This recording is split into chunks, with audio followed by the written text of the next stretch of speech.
তো আজকে হচ্ছে আমাদের যেহেতু মিডের আগে এটাই লাস্ট ক্লাস, তো আমাদের একটু আলোচনাটা একটু বড় হবে। একটা চ্যাপ্টার পড়াবো যেটা থেকে মিডের অনেকগুলো কোশ্চেন আসবে, প্লাস হচ্ছে আপনারা যেটা সাজেশন বলেন, হুম, একটু সিলেবাসটা ছোট করে দেওয়া, সেটাও আমরা একটু দেখব।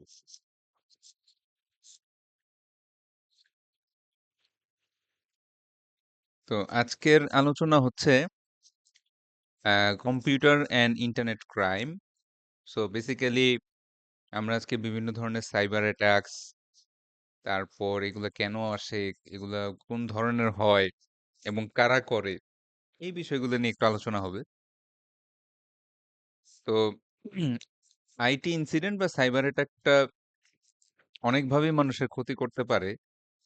তার মধ্যে একটা ইম্পর্টেন্ট ব্যাপার হচ্ছে বিজনেসের কনফিডেন্সিয়াল ডাটা চুরি করা।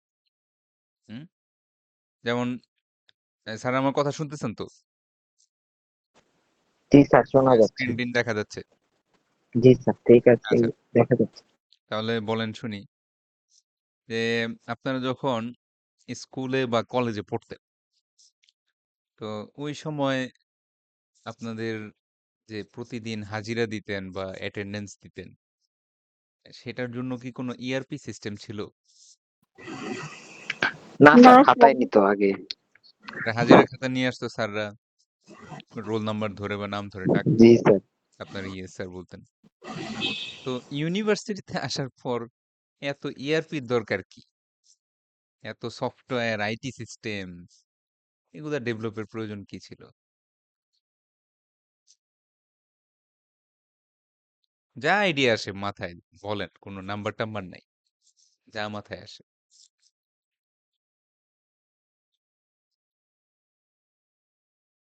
হুম। স্যার, আগে টেকনোলজি এত এস্টাবলিশ ছিল না, এখন যতটা এস্টাবলিশ হয়েছে এই জন্য আর কি ওটা আগে ছিল খাতা আর এখন হচ্ছে ইআরপি।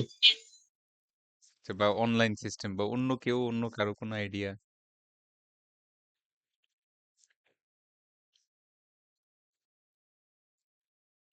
হুম। যে কোনো কিছু বলতে পারেন, আমি কোনো মানে রাইট রং নাই। স্যার, আমাদের সুবিধার্থেও তো আমরা এটা ব্যবহার করি, কারণ আমাদের মার্কস ডিস্ট্রিবিউশন এবং আমাদের বিভিন্ন নোটিশ পাওয়ার ক্ষেত্রে, বিভিন্ন রকম ক্ষেত্রে, না, এবং আমি আমাদের ধরেন এই পেমেন্টের অ্যাটেন্ডেন্স পেমেন্টের সিস্টেমটার ক্ষেত্রে। কথাই বলতেছি স্যার স্পেসিফিক্যালি। আমাদের, হ্যাঁ, পেমেন্টের ক্ষেত্রেও তো আমাদের না, সবগুলো শুধু ইয়ারপিতে দেখা অ্যাটেন্ডেন্স যায়। অ্যাটেন্ডেন্স ও অ্যাটেন্ডেন্স। স্যার, আমাদের অ্যাটেন্ডেন্স এর হচ্ছে হিসাবটা ঠিক মতো রাখার জন্য, কে আসছে কি না গেছে, আচ্ছা আচ্ছা, এবং থ্যাংক ইউ স্যার। অটোমেটিক মার্কসটা সেট হয়ে যায় এই জন্য। Thank you. হ্যাঁ, exactly, this is the reason. Hmm. কারণ আপনারা চিন্তা করে দেখেন, আপনারা যখন স্কুল বা কলেজে লেখাপড়া করতেন, তখন আপনাদের কিন্তু কোনো অ্যাটেন্ডেন্সে মার্ক ছিল না। হুম। 2-3 দিন স্কুলে না আসলে মূলত আহ, বাচ্চাটার খোঁজ নেওয়া, যে কি অবস্থায় আছে, কোথাও চলে গেল কিনা বা অসুস্থ হয়ে গেল কিনা, এইগুলাই পারপাস। বাট কোনো স্কোর নাই। হ্যাঁ, পরীক্ষার খাতায় কোনো নাম্বার পেতেন হাজিরার জন্য? না। না স্যার, নাম্বার ছিল না। তো কিন্তু আমরা ইউনিভার্সিটিতে যেহেতু একটা নিয়ম করা হয়েছে যে আপনাদের অ্যাটেন্ডেন্স থেকে 10% বা ক্লাস পার্টিসিপেশন থেকে 10% একটা মার্ক দেওয়া হবে। তো এখন আমি যদি ধরেন, আমার তো এখানে আমার ইআরপিতে গেলে তো এখানে 9টা ক্লাস দেখাচ্ছে। 9টা ক্লাসে না হইলেও ধরেন অন এন এভারেজ তো 250-300-র মতো স্টুডেন্ট হবে। তো আপনি গ্যারান্টি দিয়ে বলতে পারেন যে আমি এই 250 স্টুডেন্টের যে অ্যাটেন্ডেন্সের স্কোরটা, এটা যদি নিজে ক্যালকুলেটর দিয়ে হাতে হিসাব করতাম, দু একটা মিস্টেক অবশ্যই হইতো, ঠিক না?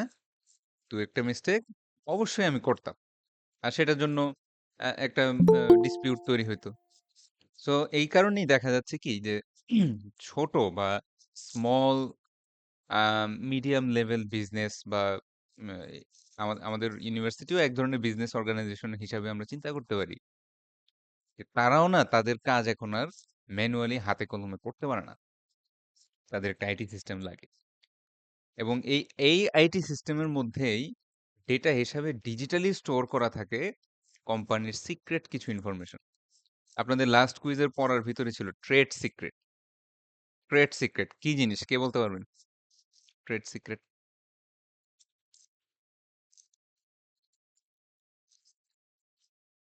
হুম। আর এতে বাণিজ্য বাণিজ্য কোনো কিছু হচ্ছে সিক্রেট রাখা এরকম কিছু। এরকম আন্দাজে বললে হবে? ট্রেড সিক্রেট পড়াই নাই লাস্ট ক্লাসে। গত ক্লাসে কুইজেও তো ছিল। আচ্ছা যাই হোক, পড়ে নিবেন। ট্রেড সিক্রেট হচ্ছে কোম্পানির এমন কিছু ইনফরমেশন যেটা ডেভেলপ করতে কোম্পানি যথেষ্ট পরিমাণ টাকা এবং সময় ব্যয় করছে। আর এই ইনফরমেশন যদি অন্য কোনো কোম্পানির হাতে যায়, তার সাবস্টেনশিয়াল অ্যামাউন্ট অফ ক্ষতি হওয়ার সম্ভাবনা থাকে। এই জিনিসগুলোকে আমরা ট্রেড সিক্রেট বলি। এখন সেটা কোনো ধরেন আমাদের সফটওয়্যার লাইনে সেক্ষেত্রে সোর্স কোড হইতে পারে, বা আর্কিটেকচারাল কোনো ডিজাইনের ব্লুপ্রিন্ট হইতে পারে, অথবা আপনার সাপ্লায়ারদের অ্যাড্রেস এবং আপনি কত দামে, আপনার মার্কআপ কত, আপনি কত দামে একটা কাঁচামাল কিনেন এবং আলটিমেটলি প্রোডাক্টটার মার্কআপ কত, আর আপনি সেল করেন কত দামে। এই ধরনের ইনফরমেশন গুলো যেই এক্সেল শিটে লেখা থাকে, এগুলো সবই হচ্ছে ট্রেড সিক্রেট। কার কত বেতন, এটাও একটা ট্রেড সিক্রেট। হ্যাঁ, কে কত টাকা বেতন পাচ্ছে। তো এই ধরনের কনফিডেন্সিয়াল বিজনেস ডেটা গুলাও ডিজিটাল স্টোরেজেই এখন আমরা রেখে দেই। ওইভাবে খাতা কলমে রেখে আলমারির মধ্যে চাবি দিয়ে রাখা সম্ভব না। হ্যাঁ, সো এই এই কারণটায় দেখা যাচ্ছে যে আইটি সিকিউরিটির রিলেটেড আইটি সিকিউরিটির ইম্পর্টেন্সটা অনেক বেশি। বুঝতে পারছি? কারণ একটা বিজনেস অর্গানাইজেশনে যে ডেটা, সেটা যদি কোনোভাবে লিক হয় বা কোনোভাবে যদি ডিস্ট্রয় হয়ে যায়, তখন কিন্তু বিজনেসের অনেক পরিমাণ ক্ষতি হতে পারে। আচ্ছা স্যাররা চিন্তা করেন তো যে এখন এই যে কয়দিন আগে আইফোন 17 বেরোলো না? আইফোন 17। জি স্যার। হ্যাঁ, তো এখন ওদের সামনের প্রোডাক্ট হবে আইফোন 18। তো ওইটারও কিন্তু বেশ কিছুটা রিসার্চ অলরেডি ডান। হয়তো হালকা পাতলা আর বাদবাকি কিছু ফিচার তারা ইমপ্লিমেন্ট করে এটা সামনের বছর প্রজেক্টটা তারা রিলিজ করবে এবং কাস্টমারদের সামনে ইন্ট্রোডিউস করবে। তো এখন চিন্তা করেন তো, এই যে ডেভেলপমেন্ট স্টেজ অবস্থায় তাদের বেশ কিছু ফিচার যদি চুরি হয়ে যায় বা নষ্ট হয়ে যায়, সেটা আইফোন কোম্পানির জন্য অনেক বড় ক্ষতির কারণ হবে না? হুম। যদি তারা নতুন যে ফিচারটা দেখাইতে চাচ্ছিল সেটা আগেই কোনো একটা কোম্পানি দেখায় ফেলে, জি স্যার হবে। হ্যাঁ, তাদের একটা হিউজ পরিমাণ সেলস কমে যাবে এবং যেই প্রফিটটা তারা একা করতো সেই প্রফিটটা আরো 10 জন ভাগ করে তাদের করতে হবে। সো এইগুলাই হচ্ছে কনফিডেন্সিয়াল বিজনেস ডেটা, যেটা কম্পিউটার স্টোরেজ ডিভাইস গুলোর মধ্যে স্টোরেজ আকারে থাকে। এবং দেখা যাচ্ছে যে এই ডিভাইস গুলো যদি কোনো কারণে একটা সিকিউরিটি রিস্কের মধ্যে পড়ে, সেটা হ্যাকিং হোক বা র্যানসম হোক, এইগুলার ধারে কাছে পড়লে কিন্তু দেখা যাচ্ছে যে ওই কোম্পানিটা হিউজ পরিমাণ লসের সম্ভাবনায় পড়ে যাবে। সো আপনাদের ইম্পর্টেন্স অফ আইটি সিকিউরিটি, এটা একটা গরু রচনার মতো কথা, কিন্তু আমি একটু অন্য পার্সপেক্টিভ থেকে বললাম, যেহেতু আমরা এখানে প্রফেশনাল ইথিক্সটা নিয়ে আলোচনা করতেছি বেশি। আচ্ছা, তারপরে আসি হচ্ছে যে কম্পিউটারের এই ইনসিডেন্ট গুলো এত বেশি পরিমাণ কেন বৃদ্ধি পাচ্ছে। তো এটার এখানে অনেক রিজন লেখা আছে, এটা আমাদের মিড টার্মের জন্য খুব একটা যে নেসেসারি তা না। আম, আমি একটু জাস্ট আলোচনা করে যাই যে এখানে প্রথম যে পয়েন্টটা তারা বলছে সেটা হচ্ছে number of entry points এক্সপ্যান্ডস continuously as more and more devices are being connected to the business IT network. এবং ক্লাউড কম্পিউটিং এর কথা বলছে, ভার্চুয়ালাইজেশন সফটওয়্যার ইউজের কথা বলছে, এইসব কারণে আইটি ইনসিডেন্ট অনেক বাড়ছে। তো এটার বিষয়টা অনেকটা এরকম যে স্যার একটা সময় এরকম যে ঘরে ঘরে কম্পিউটার, এই ব্যাপারটা কিন্তু ছিল না। কথা বলছেন, ইভেন আমি আমার ছোট বয়সেও আমার বাসায় কোনো কম্পিউটার ছিল না। আহ, প্রথম কম্পিউটার আস্তে আস্তে আমি বেশ বড়, এবং আপনাদের ক্ষেত্রে অনেকের ক্ষেত্রে তাই। আপনাদেরও অনেকে হয়তো বাসায় ওরকম ভাবে কম্পিউটার বা ওই ধরনের ডিভাইস বা স্মার্ট ডিভাইস গুলা আস্তে আস্তে আপনারা অনেক বড় হয়ে গেছে।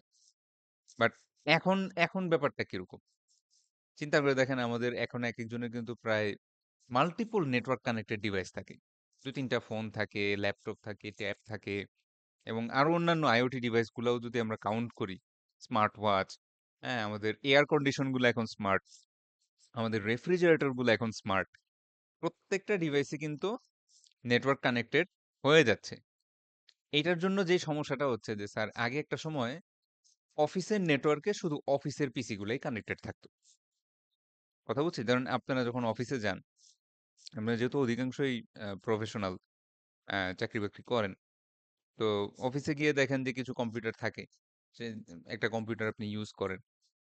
কিন্তু এখন অফিসের কাজগুলা আ বাসায় কিংবা দেখা যাচ্ছে অন রোডে মোবাইল ফোনে করার জন্য এই ডিভাইসগুলোও অফিসের সিকিউর নেটওয়ার্কে কানেক্টেড হয়। এই স্যাররা ভিপিএন এর নাম শুনছেন কেউ? ভিপিএন? জি স্যার। জি স্যার, কেউ জি স্যার। কারো অফিসে ভিপিএন আছে? অফিসের ভিপিএন আলাদা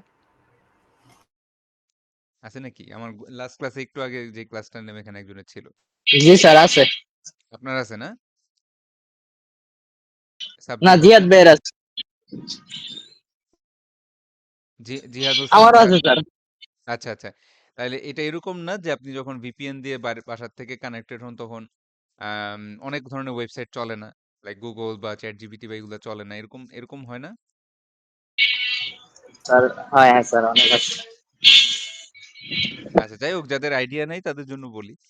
তো ভিপিএন তো একটা আমরা চিনি যে হচ্ছে বিভিন্ন ধরেন কথার কথা রেস্ট্রিক্টেড ওয়েবসাইট বা আইপি অ্যাড্রেস চেঞ্জ করার জন্য আমরা ইউজ করি।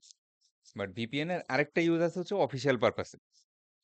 যে যেসব ইনফরমেশন মানে কোম্পানি সাধারণত একটু সেনসিটিভ ইনফরমেশন নিয়ে আলোচনা মানে করে কাজ করে যেগুলার যদি ট্রাফিকটা ইন্টারনেটের থ্রুতে যায় সেটা সিকিউরিটি পারপাস বা ডাটা ব্রিচের সম্ভাবনা থাকে সেই সব অফিসগুলোতে সাধারণত আহ, বাসার থেকে আপনি র্যান্ডম ওই অফিসের ওয়েবসাইটে ঢুকতে পারবেন না ওয়েবসাইট না মানে যেই কথার কথা যেমন আমাদের সোনারগাঁও ইআরপি এই সিস্টেমটাই আপনি বাসা থেকে ঢুকতে পারবেন না আপনাকে একটা ভিপিএন একটা ক্লায়েন্টের মাধ্যমে ঢুকতে হবে সো ওটা অফিসই আপনাকে প্রোভাইড করবে আপনাকে একটা ইউজার নেম দিবে পাসওয়ার্ড দিবে ওটা দিয়ে আপনি ঢুকবেন কিন্তু তখন দেখবেন যে আপনার এই এই নেটওয়ার্কের এই ওয়াইফাই চিহ্নটা কাটা চিহ্ন চলে আসছে এবং আপনি একটা সিকিউর নেটওয়ার্ক ইউজ করা শুরু করবেন আপনার আইপি অ্যাড্রেসও বদলায় যাবে এবং এই আইপি অ্যাড্রেস দিয়ে আপনি আর ইন্টারনেটে কানেক্টেড থাকতে পারবেন না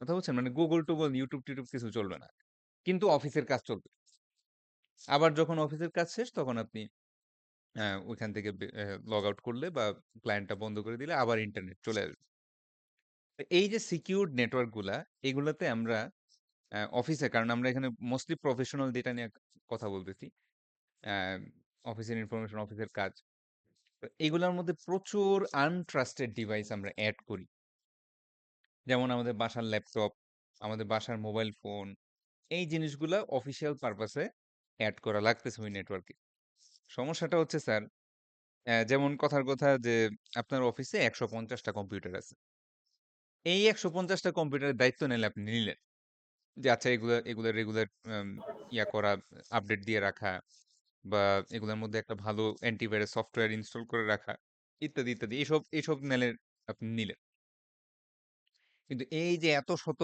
এমপ্লয়ি এবং তাদের যে আরো শত শত ডিভাইস এই প্রত্যেকটা সিকিউরিটি মেজারমেন্ট আপনি নিতে পারবেন বা গ্যারান্টি করতে পারবেন যে না প্রত্যেকটা ডিভাইস এখানে সিকিউরড আছে কোনো ডিভাইস এখানে নেই সিকিউরিটি রিস্ক নেই এরকম বলা যায় এবং একেকটার একেক রকম অপারেটিং সিস্টেম কোনোটা দেখা যাচ্ছে অ্যান্ড্রয়েডে চলতেছে কোনোটা দেখা যাচ্ছে আইওএস এ চলতেছে কোনোটা দেখা যাচ্ছে লিনাক্সে চলতেছে এই যে একেকজনের একেক রকম সিকিউরিটি মেজারমেন্ট কারো হয়তো এই মাসে আপডেট আসছে নাই আবার সামনের মাসে আসবে এই মাস পর্যন্ত তার ভালনারেবিলিটি ইস্যু আছে ওই ডিভাইসটায় এই দুর্বল ডিভাইসগুলা ধরেই অ্যাটাকটা হয় কথা বুঝছেন দুর্বল ডিভাইসগুলো ধরেই সাধারণত নেটওয়ার্কে অ্যাটাকটা হয় ওই ডিভাইসটা অ্যাক্সেস পাওয়ার মাধ্যমে যারা সাইবার টেরোরিস্ট থাকে বা সাইবার অ্যাটাকার থাকে তারা চেষ্টা করে ফুল নেটওয়ার্কটার অ্যাক্সেস নেওয়ার জন্য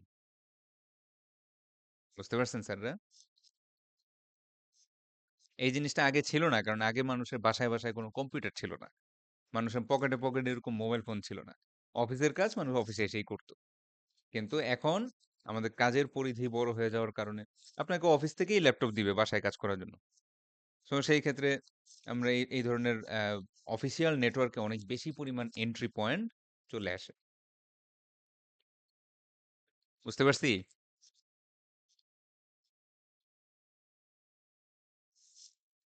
হ্যালো জি স্যার। হ্যাঁ একটু রেসপন্স করেন, নাহলে তো বুঝতে পারবো না যে কি অবস্থা, রেকর্ড আদৌ চলতেছে কিনা। স্যার আজকে বাংলাদেশে খেলা চলতেছে তো এই জন্য সবাই মনে হয় খেলা দেখতে আছে। ও আচ্ছা, গত ক্লাসেও না খেলার কথা কে জানি বলছিলেন, গত ক্লাসে যখন কুইজ নিচ্ছিলাম যে স্যার খেলা চলতেছে।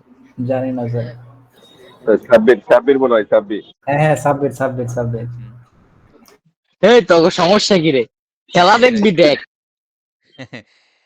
যাই হোক, তো আহ, মনে হয় গত ক্লাসে বাংলাদেশের মনে হয় যে পাকিস্তানের সাথে খেলা ছিল স্যার এরকম। আজকে আজকেও বাংলাদেশেরই খেলা ফুটবল। ও ফুটবল, আচ্ছা আচ্ছা। তো গত ক্লাসে যেই স্টুডেন্টরা বলছিলেন যে স্যার খেলা দেখবো, বা উনি আসলে একটা কুফা টাইপের মানুষ, ঠিক আছে, কারণ ওই ম্যাচটা বাংলাদেশ ভালো খেলে খারাপ হারছে। হ্যাঁ, ঠিক আছে। তো আপনাদের কথায় উজ্জীবিত হয়ে আমিও খেলা দেখতে বসছিলাম। ফার্স্ট ইনিংসে তো ভালোই করলো, তারপরে দেখা গেল যে যেই লাউ সেই কদুই। স্যার আজকের ম্যাচে তো বাংলাদেশ গোল করছে আর কি, দেখতে পারেন। আচ্ছা, আসলে স্যার সময় নেই, অনেক দায়িত্ব, অনেক কাজ, কাজ করতে হবে। তো পরে দেখি যে ক্লাউড কম্পিউটিং এই জিনিসটা কে আমাকে একটু বুঝাইতে পারবেন? ক্লাউড কম্পিউটিং কি জিনিস? ক্লাউড কম্পিউটিং নাম শুনছেন কখনো? নাম শুনছি কিন্তু সাব্বির বলতে আসলে পারবে জানি স্যার। না। জি স্যার, এটা তো পড়ছি আমরা। হ্যাঁ হ্যাঁ, বলেন তো স্যার। RDP remote desktop. হ্যাঁ হ্যাঁ। বা একটু আইডিয়া দেন তো আমাকে যে জিনিসটা আসলে কি ক্লাউড কম্পিউটিং। মানে ইন্টারনেটে আমার জন্য একটা ভার্চুয়াল মেশিন রাখা থাকবে কম্পিউটার। আচ্ছা আচ্ছা। যে জায়গায় অনেকগুলা সার্ভার কানেক্ট করা থাকবে আর কি, বা হুম, অনেকগুলা কম্পিউটার। আচ্ছা, থ্যাংক ইউ স্যার। তো স্যারদের কথা যারা বুঝেন নাই তাদের জন্য একটু সহজ করে আমি একটা জিনিস বলি। সিচুয়েশনটা অনেকটা এরকম যে ধরেন একটা ছোট কোন একটা বিজনেসের মালিক, হুম, তো তার একটা ওয়েব অ্যাপ্লিকেশন আছে, অথবা হয়তো একটা অ্যাপ আছে, যেটা দিয়ে সে ব্যবসা চালায়।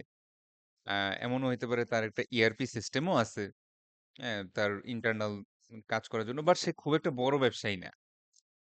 তো এখন সে তার যে আইটি এক্সপার্ট তাকে বলল যে আমি আমি আমি আমরা আমাদের নিজেদের কোম্পানির জন্য একটা সার্ভার সেট আপ করতে চাই, তো বললো তো কি কি লাগবে। তখন আইটি এক্সপার্ট বলল যে হ্যাঁ স্যার, সার্ভারের জন্য বেশ বড় একটা রুম দরকার। তারপরে সেখানে অনেকগুলো স্টিলের র্যাক বসাইতে হবে। ওই র্যাকগুলোর মধ্যে আমরা অনেকগুলা আহ, বসাবো, এই কম্পিউটার বসাবো, সেই কম্পিউটারগুলো একজন একজনের সাথে কানেক্টেড থাকবে, নেটওয়ার্ক করা থাকবে। সেই কম্পিউটারগুলোর জন্য প্রচুর পরিমাণে এসএসডি এবং র্যাম কেনা হবে।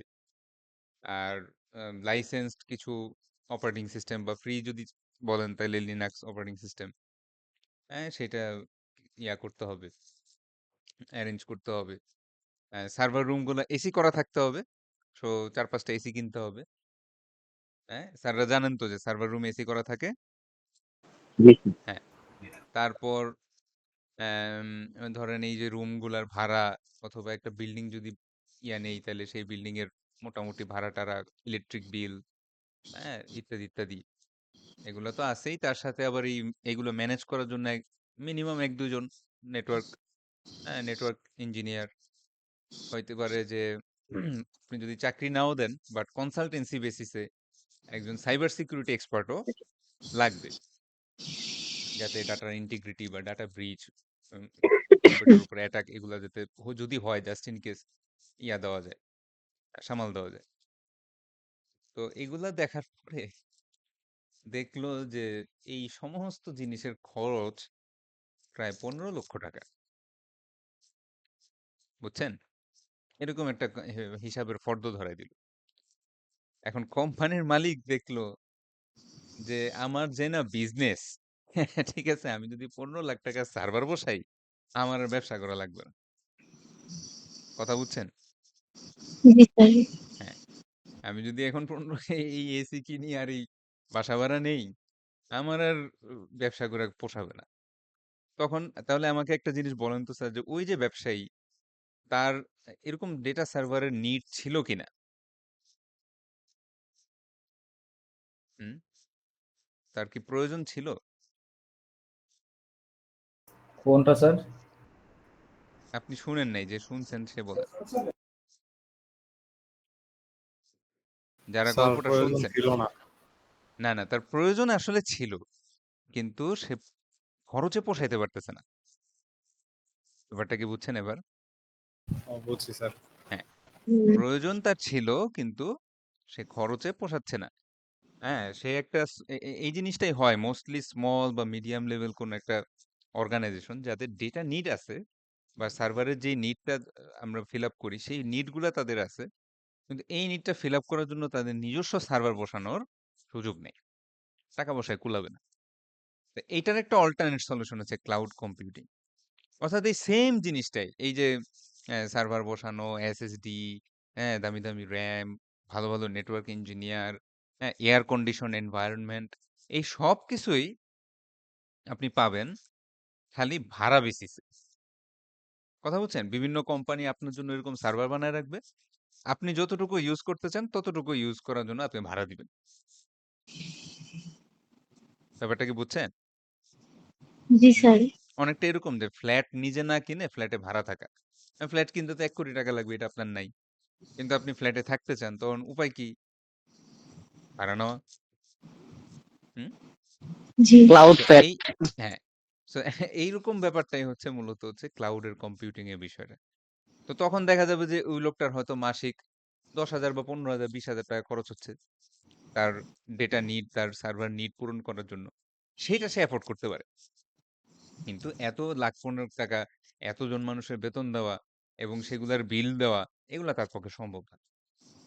বুঝতে পারছি? এই জন্যই স্মল এবং মিডিয়াম লেভেল অর্গানাইজেশনরা কিন্তু ক্লাউডেই তাদের ডেটা ব্যাকআপ গুলা রাখে বেশি। বুঝতে পারছি? হুম। কিন্তু একটা বড় অর্গানাইজেশন, যেমন কথার কথা একটা ব্যাংক বা গভর্নমেন্ট, তারা তাদের সিকিউরিটি ইনফরমেশন কখনোই ক্লাউডে রাখে না। হুম? ধরেন এই যে আপনারা যে পড়াশোনা করতেছেন, সোনারগাঁও ইউনিভার্সিটির ডাটার ব্যাকআপ কোথায় আছে বলেন তো? ক্লাউডে না ইয়াতে? ডাটা কোথায় ডিপ্লয় করা? ফিজিক্যালি নাকি ক্লাউডে? ওগুলো তো পার্সোনাল থাকার কথা। হ্যাঁ, এক্স্যাক্টলি। আমাদের যেই ২ তলায় আইটির যে রুমগুলো আছে সেগুলার ফিজিক্যাল সার্ভারে আপনাদের ডেটাগুলো দেওয়া। এটা কিন্তু ক্লাউডে হয়তো ব্যাকআপ আছে, কিন্তু ক্লাউডের থেকে এটা প্রাইমারিলি এটা এনগেজ হয় না। এটার রিজন হচ্ছে সিকিউরিটি পারপাস। এখানে আপনাদের অনেক পার্সোনাল ইনফরমেশন, অনেক ধরনের প্রাইভেট ইনফরমেশন আছে। সেটা আপনার সিজিপিএ হোক অথবা আপনার নিজের নাম, মোবাইল নাম্বার, ইমেইল আইডি, এগুলা হোক। এগুলো এগুলো প্রটেক্টেড ডাটা। এগুলা যেভাবে মন চায় সেভাবে রাখলে হবে না। বুঝতে পারছি? আচ্ছা। আম এই জিনিসগুলা আপনারা পড়তে পারেন। বাট আমরা একটু জাস্ট মেইন পড়ায় চলে যাই, যে জিনিসটা হচ্ছে আমাদের লাগবে বেশি। সেটা হচ্ছে বিভিন্ন ধরনের এক্সপ্লয়েট নিয়ে আমরা আলোচনা করব। তো আগে একটু এক্সপ্লয়েটটা বলি। এক্সপ্লয়েট বলতে কি বোঝায়? Exploit is the attack on information systems taking advantage of particular system vulnerability. So মূলত আপনার সিস্টেমের কোনো দুর্বলতা বা সিকিউরিটি ইস্যুস বা সিকিউরিটি লুপহোল, এটা ইউজ করে যে অ্যাটাকটা আসে এটাকে আমরা বলি এক্সপ্লয়েট। তো একটা উদাহরণ বলি, যেমন স্যাররা ওয়ার্ডপ্রেসের নাম শুনছেন? ওয়ার্ডপ্রেস বা শপিফাই, জি স্যার, জি জি স্যার। স্যার। এগুলো দিয়ে কি করে স্যার? স্যার ওয়ার্ডপ্রেস দিয়ে তো ওয়েবসাইট বানাই, কাজও করছিলাম এটা। হ্যাঁ, হ্যাঁ, থ্যাংক ইউ। তো মূলত ওয়ার্ডপ্রেসের আইডিয়াটা হচ্ছে অনেকটা এরকম যে যারা প্রোগ্রামিং পারে না, নিজে নিজে নিজের ওয়েবসাইট বানাইতে পারবে না, তারা যাতে এমন একটা সিস্টেমে তারা করে রাখছে, বা এমন একটা জিনিস তারা করে রাখছে, খুব সামান্য কয়েকটা জিনিস শিখলেই বা অল্প কিছু সময়ের জন্য একটু ট্রেনিং করলেই সে নিজের কাজের জিনিস নিজেই বানাইতে পারে।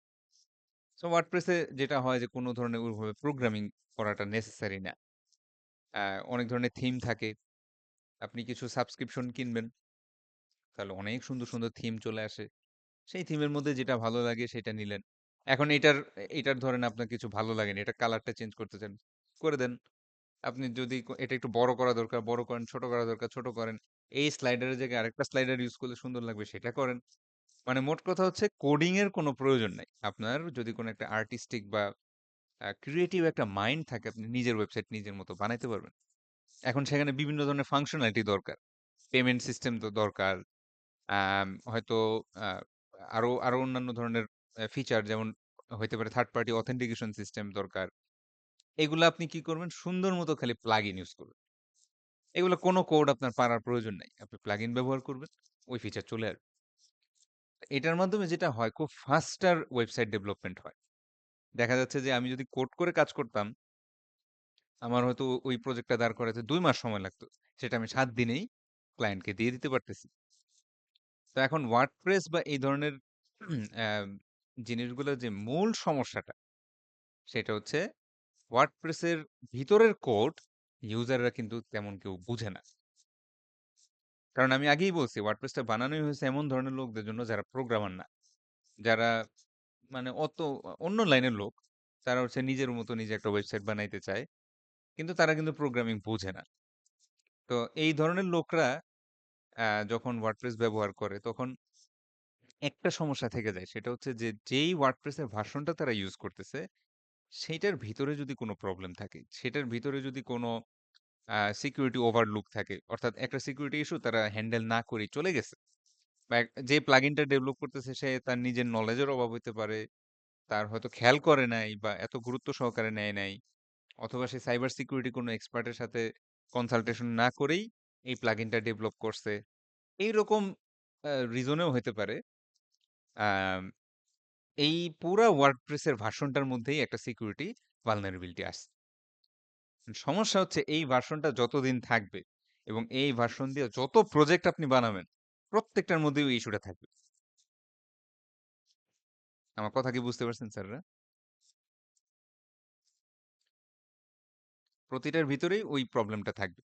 অর্থাৎ আপনি ১০ টা প্রজেক্ট বানাইলেন, আপনি দেখবেন ১০ জনেই সেম স্টাইলেই অ্যাটাকের শিকার হইছে।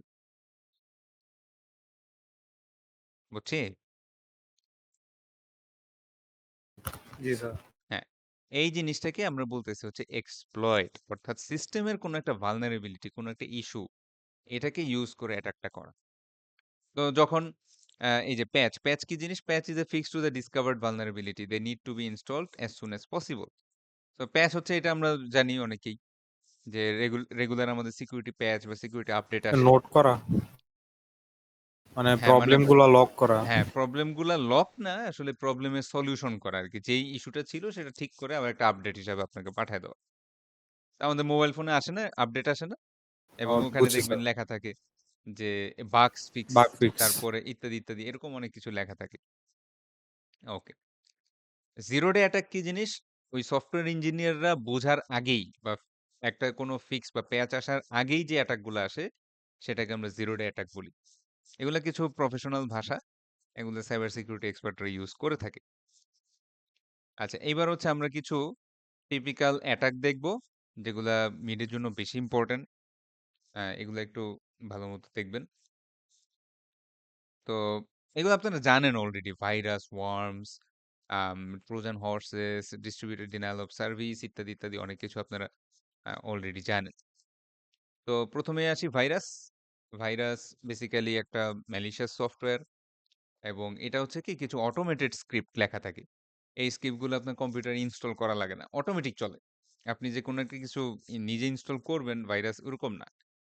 তো ভাইরাস আসবে কিভাবে? ভাইরাস আসবে আপনি দেখা যাচ্ছে একটা আনট্রাস্টেড কোনো ওয়েবসাইট থেকে কিছু ডাউনলোড করলেন লাইক মুভি বা কোনো একটা গেমস, হ্যাঁ? এরকম একটা ডাউনলোড করলেন ওটার সাথে ভাইরাস চলে আসতে পারে। আবার দেখা যাচ্ছে একটা এফেক্টেড কম্পিউটারে আপনি ইউএসবি বা কোনো একটা পোর্টেবল স্টোরেজ কানেক্ট করলেন। সেটার মাধ্যমে আপনার কম্পিউটারে ওই ইউএসবিটা দিয়ে ভাইরাস চলে আসতে পারে। আ কিন্তু ওয়ার্মসটা একটু বেশি ডেঞ্জারাস। ওয়ার্মসটা যেটা করে সেটা হচ্ছে যে ধরেন আমার কম্পিউটারে ওয়ার্মস আসলো। এটা করবে কি আমার WhatsApp এ সবার কাছে সে মেসেজ করবে।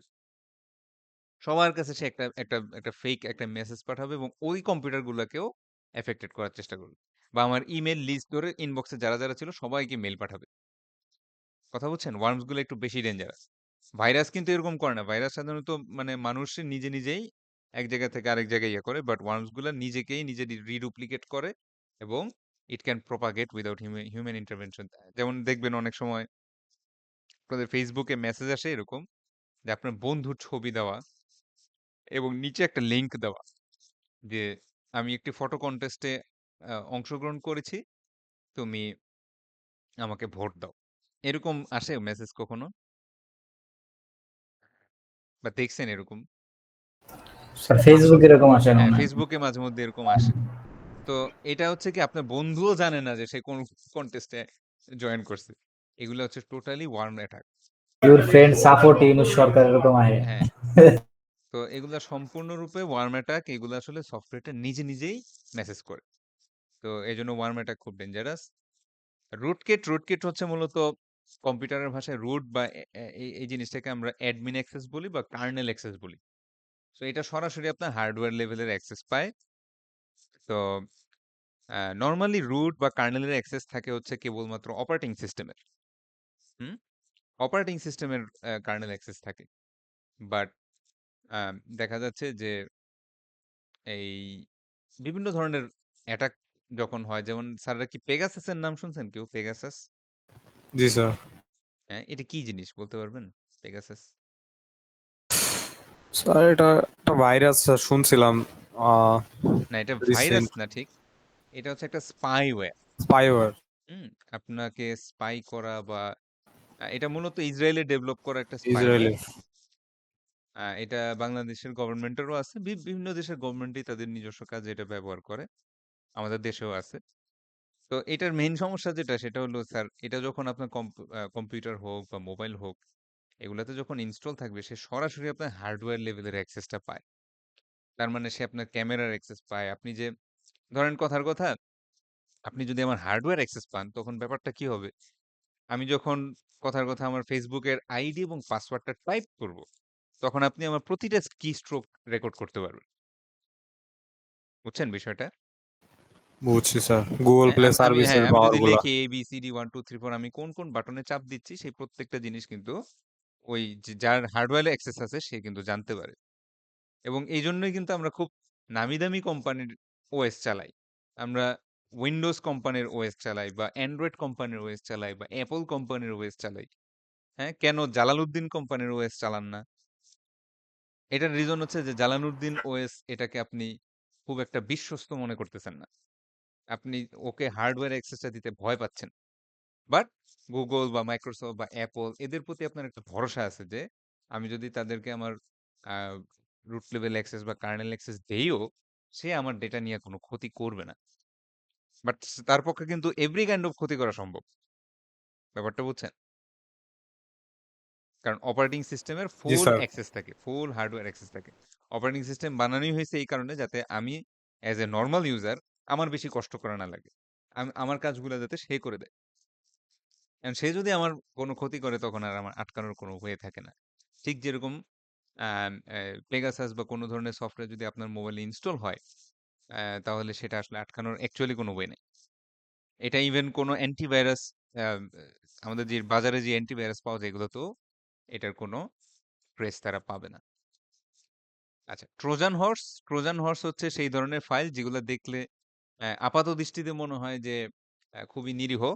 হ্যাঁ, লাইক একটা মুভি, একটা পিডিএফ বই অথবা মনে করেন একটা ইমেইল অ্যাটাচমেন্ট। হ্যাঁ, আল্টিমেটলি মনে হবে এটা খুবই নিরীহ একটা জিনিস। কিন্তু এইটার সাথেই পেলোড হিসাবে ভাইরাস বা ম্যালিশিয়াস সফটওয়্যার গুলো আমাদের কম্পিউটারে চলে আসে। ওই নিরীহ লুকিং জিনিসটাকে বলা হয় ট্রোজান। আমরা অনেক সময় দেখি না যে ট্রোজান অ্যাটাক বা এরকম লেখা ছবির আসছে। সাথে ব্যাচ ফাইল ঢুকায় দেয়। হ্যাঁ, হ্যাঁ, এরকম টাইপ থাকে। আচ্ছা, এবার আসি হচ্ছে ডিস্ট্রিবিউটেড ডিনায়াল অফ সার্ভিস, ডিডোস। ডিডোস কি জিনিস কেউ একজন বুঝায় বলেন? ডিডোস।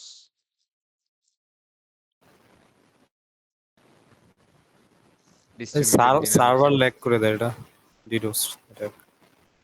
হ্যাঁ, ল্যাগ না আসলে। আচ্ছা ঠিক আছে, আমি জিনিসটা বলি। মাইক্রোটিক। যে যেমন ধরেন কথার কথা যে বেবি হ্যাঁ, এখন ওনাকে রাত 12টার দিকে রুহুল আমিন এই স্যার ফোন দিবে এবং আমরা বিষয়টা জানতে পারছি। তো এখন কি করতেছি আমরা রাত 12টার আগেই এই বেবি আক্তারের ফোনটা আমরা বিজি করে রাখতেছি। কিরকম? আমি ফোন দিলাম, আমি 10 মিনিট কথা বললাম, এরপরে মানে বদিউতুর মাল্টিপল। রহমান ফোন দিল, সে আটকায় রাখলো, রিফাত ফোন দিল আটকায় রাখলো, সাব্বির ফোন দিল আটকায় রাখলো, এবং মোট কথা হচ্ছে যে আমরা কোনোভাবেই এই রুহুল আমিনকে আর ফোন দিতে দেব না। রুহুল আমিন যখনই ফোন দেয় দেখে যে ফোন বিজি। ব্যাপারটা কি বুঝছেন? বুঝছি স্যার। জি সো স্যার। বেসিক্যালি বিষয়টা অনেকটা এরকম। আমি যেহেতু লাস্ট ক্লাসেই করছি ছবিটা আগে আছে। সার্ভারটারে একদম বিজি করে ফেলা। হ্যাঁ, এক্সাক্টলি। সো আমরা যখন ওয়েব টেকনোলজি ইউজ করি তখন আমাদের সমস্ত মোবাইল ফোন, কম্পিউটার যা আছে এই জিনিসগুলোর নাম হচ্ছে ক্লায়েন্ট। আর ডেটাগুলা যেখান থেকে আসে সেটার নাম হচ্ছে সার্ভার। এইটা হচ্ছে দুইটা কম্পিউটিং ডিভাইস। এটা আমাদের ফোন হইতে পারে, ল্যাপটপ হইতে পারে, ট্যাব হইতে পারে, হোয়াটএভার ইট ইজ। তো ক্লায়েন্ট ডেটার জন্য সার্ভারের কাছে রিকোয়েস্ট করে আর সার্ভার ডেটা সহ ক্লায়েন্টের কাছে রেসপন্স পাঠায়। অর্থাৎ আপনি ছবি দেখতে যাচ্ছেন বা আপনার ফেসবুকের মেসেজগুলো দেখতে যাচ্ছেন, সার্ভার আপনার মেসেজ সহকারে রেসপন্সটা পাঠায়। এখন এই সার্ভার কম্পিউটারটা একটা ফিজিক্যাল লিমিটেশন আছে, সে এট এ টাইম কতগুলা ক্লায়েন্টকে সার্ভিস করতে পারবে। এখন সেটা ব্যান্ডউইথ আকারেও হতে পারে, আপনি বলতে পারেন 10 GB 15 GB bandwidth at a time সে নিতে পারবে। অথবা এটাকে নাম্বার অফ ক্লায়েন্ট হিসাবে বলা যায়, 1 লক্ষ 2 লক্ষ 5 লক্ষ ক্লায়েন্ট একসাথে সার্ভিস করতে পারবে ইত্যাদি ইত্যাদি। But what ever it is তার একটা লিমিট আছে। কথা বলছে, ওর একটা অ্যাকচুয়াল ফিজিক্যাল লিমিট আছে, এর বাইরে সে এট এ টাইম সার্ভিস করতে পারবে না। এখন আমি যদি একটা কাজ করি যে বেশ কিছু পাবলিক কম্পিউটার এটা হ্যাক করে একটা লার্জ মানে কম্পিউটারকে যদি আমি একত্রে বলি যে একটা সার্টেন টাইমে আমরা একসাথে কোনো একটা অফিসের ওয়েবসাইটে হিট করব ডেটার জন্য, তখন ওই অফিসের সার্ভারটা আনরেসপন্সিভ হয়ে যায়। কথা বুঝতে পারছেন? জি সার্ভারটা স্যার। তখন আর কাউকেই রেসপন্স করে না। ওই যে একটু আগে দেখালাম রিকোয়েস্ট এবং রেসপন্স, এই রেসপন্সটা বন্ধ হয়ে যায়। তখন যেটা হবে অ্যাকচুয়াল যারা ক্লায়েন্ট, মানে ওই যে রুহুল আমিন স্যার, মানে উনি তো অ্যাকচুয়ালি কথা বলতে চাচ্ছিল, বাট আমরা এই হাবিজাবি লোকেরা কথা বলে সার্ভারটা এমন ভাবে বিজি রাখতেছি যাতে অ্যাকচুয়াল ক্লায়েন্ট আর সার্ভার অ্যাক্সেস করতে না পারে। বুঝতে পারছি? জি স্যার। এটাকে আমরা ডিস্ট্রিবিউটেড ডিনায়াল অফ সার্ভিস বা ডিরোস বলি। স্যাররা কি আমাকে ডিরোসের একটা ন্যাচারাল উদাহরণ দিতে পারবেন? স্যার ভাই আমি খালি হচ্ছে ওয়াইফাই যে তে দেখা যায় এরকম ডিডোস অ্যাটাক দেয়, কারণ ইন্টারনেট স্লো এটা হয়ে যায়। আমরা রেজাল্টের সময় আমরা রেজাল্ট যেরকম এইচএসসি এসএসসি যেমন result exactly, thank you sir. হ্যাঁ, এটার একটা বেস্ট উদাহরণ হচ্ছে বেসিক্যালি আপনারা যখন এসএসসি বা এইচএসসি রেজাল্ট দেখতে চান। হ্যাঁ, জি স্যার। হয় কি সকালবেলায় ওই 10টা 11টার দিকে সবাই নিজেদের রেজাল্ট দেখতে চায়, সবারই তো আগ্রহ। এবং দেখা যাচ্ছে যে 10 লক্ষ শিক্ষার্থী, তো 10 লাখ শিক্ষার্থী যে শুধু রিকোয়েস্ট করতেছে তা না, তাদের আব্বা করতেছে, তাদের আম্মা করতেছে, হ্যাঁ, তাদের আহ, খালা খালা করতেছে, তাদের মামি করতেছে, তাদের পাশের বাসার আন্টি সুদ্ধা চেক করতেছে যে আসলে এ প্লাস পাইলো কিনা, নাকি বলছে এ প্লাস পাইছে আসলে ফেল করছে। তো এই কারণে হয় এই কি বেবি খুব, মিউট করো। হ্যাঁ, খুব দ্রুতই দেখা যাচ্ছে কি যে আপনার খুব অল্প সময়ের জন্য সার্ভারটা অন থাকে, একটু পরেই সার্ভারটা এমন ভাবে বিজি হয়ে যায় যে আনরেসপন্সিভ হয়ে যায়, আর কেউ কোনো রেজাল্ট দেখতে পারে না। বুঝতে পারছি? জি স্যার। ওকে। তো এরপরে আসি হচ্ছে স্প্যাম। তাহলে স্প্যাম কি জিনিস, কেউ একজন একটু বলেন স্প্যাম।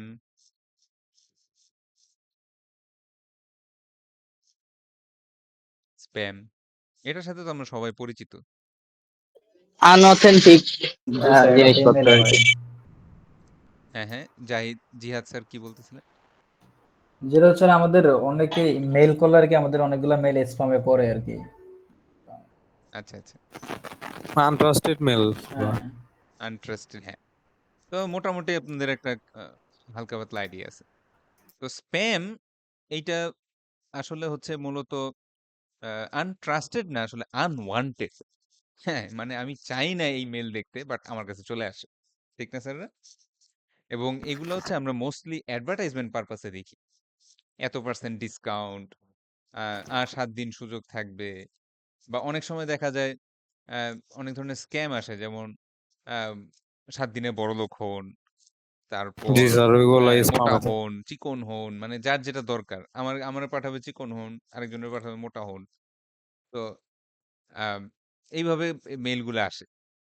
তেমনিভাবে অনেক সময় কিন্তু লেজিট, একদম লেজিটিমেট কোম্পানিগুলো অনেক ক্ষেত্রে কিন্তু মার্কেটিং পারপাসে আপনাকে স্প্যাম করে। লিঙ্কডইন থেকে প্রচুর মেইল আসে, গ্রামারলি থেকে প্রচুর মেইল আসে, একাডেমিয়া বা মিডিয়াম থেকে অনেক কিছু আসে। এগুলো কিন্তু বাজে কোম্পানি না, বড় বড় কোম্পানি, বাট তারপরেও তারা স্প্যাম করে। তাহলে এখানে ইথিক্যাল কোশ্চেন হচ্ছে যে স্প্যাম করা লিগাল কিনা, স্প্যাম ইলিগাল। করা লিগাল কিনা। ইলিগাল। আচ্ছা, তো এইটার কোশ্চেনের অ্যান্সারটা হচ্ছে স্প্যাম করা লিগাল। আপনি চাইলে এরকম ম্যাস মেইলিং করতে পারেন, বাট সেই ক্ষেত্রে কিছু শর্ত মেনটেন করতে হবে, আদারওয়াইজ এটা ইলিগাল হয়ে যাবে। শর্তগুলো একটু দেখি। So provided the messages meet a few basic requirements, কিছু নিয়ম, কিছু আইন কানুন পালন করলে আপনি স্প্যাম মেসেজ করতে পারেন ফর অ্যাডভার্টাইজিং পারপাস। প্রথম কথা, spammers cannot disguise their identity by using a false return address. আপনি হচ্ছে tanjilmamur.com, কিন্তু আপনি রিটার্ন অ্যাড্রেসে লিখে রাখলেন সামথিং সামথিং এট মাইক্রোসফট.com। অর্থাৎ আপনি বলতে যাচ্ছেন এটা মাইক্রোসফটের একটা প্রোডাক্ট, বাট আসলে এটা অ্যাকচুয়ালি tanjilmamur.com এর প্রোডাক্ট। এরকম মিথ্যা তথ্য লেখা যাবে না। Number 2, the email must include a label specifying that it is an ad or solicitation. মানে হচ্ছে যে অবশ্যই দেখবেন যে স্প্যামের মধ্যে কিন্তু অ্যাড কথাটা লেখা থাকে, ঠিক না? ছোট্ট করে জি দেখবেন না, স্যার। এডি বা অ্যাড বা অ্যাডভার্টাইজমেন্ট এরকম জিনিস লেখা থাকে, এরকম থাকতে হবে। এবং the email must include a way for recipients to indicate that they do not want future mass mailings. সেখানে অবশ্যই একটা আনসাবস্ক্রাইব বা কিছু একটা বাটন থাকতে হবে যার মাধ্যমে এরপরে আর কোনো মেল না আসে। কথা বুঝতে পারছি? So, একটা সার্টেন মেল সার্ভার থেকে আর যাতে মেল না আসে এরকম একটা লিংক, যেমন আমরা অনেক সময় দেখি না যে লেখা থাকে if you do not want further emails from this address click here, বা এরকম কিছু একটা অপশন আপনাকে দিতে হবে। বুঝছি?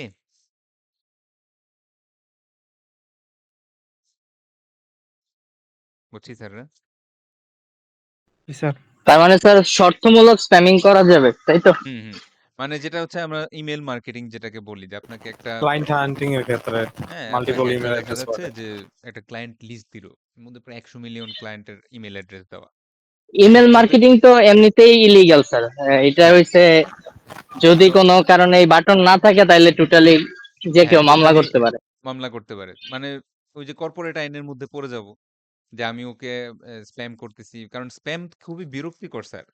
আপনি চিন্তা করেন যে আপনার 17-18 টা আননেসেসারি ইমেইল বইসা আছে আর এর মধ্যে একটা ইম্পোর্টেন্ট মেইল ছিল। আপনি চোখে পড়ে নাই। এটা একটা সমস্যা না? প্রতিদিন ঘুম থেকে উঠেই দেখেন 20 টা করে ইমেইল আছে। ইম্পোর্টেন্ট একটা ইমেইল আপনি মিস হয়ে গেল। বা ডিলিট করতে, করতে আপনি ওই ইম্পোর্টেন্টটা সুদ্ধা ডিলিট করে দিলেন। তো এটা তো মানুষের জন্য ক্ষতিকর কারণ। আচ্ছা, ফিশিং এই ওয়ার্ডটা কে জানেন? ফিশিং? জি স্যার। লিংক পাঠাই, লিংকে ক্লিক করলে তারপর অ্যাকাউন্ট চলে যায়।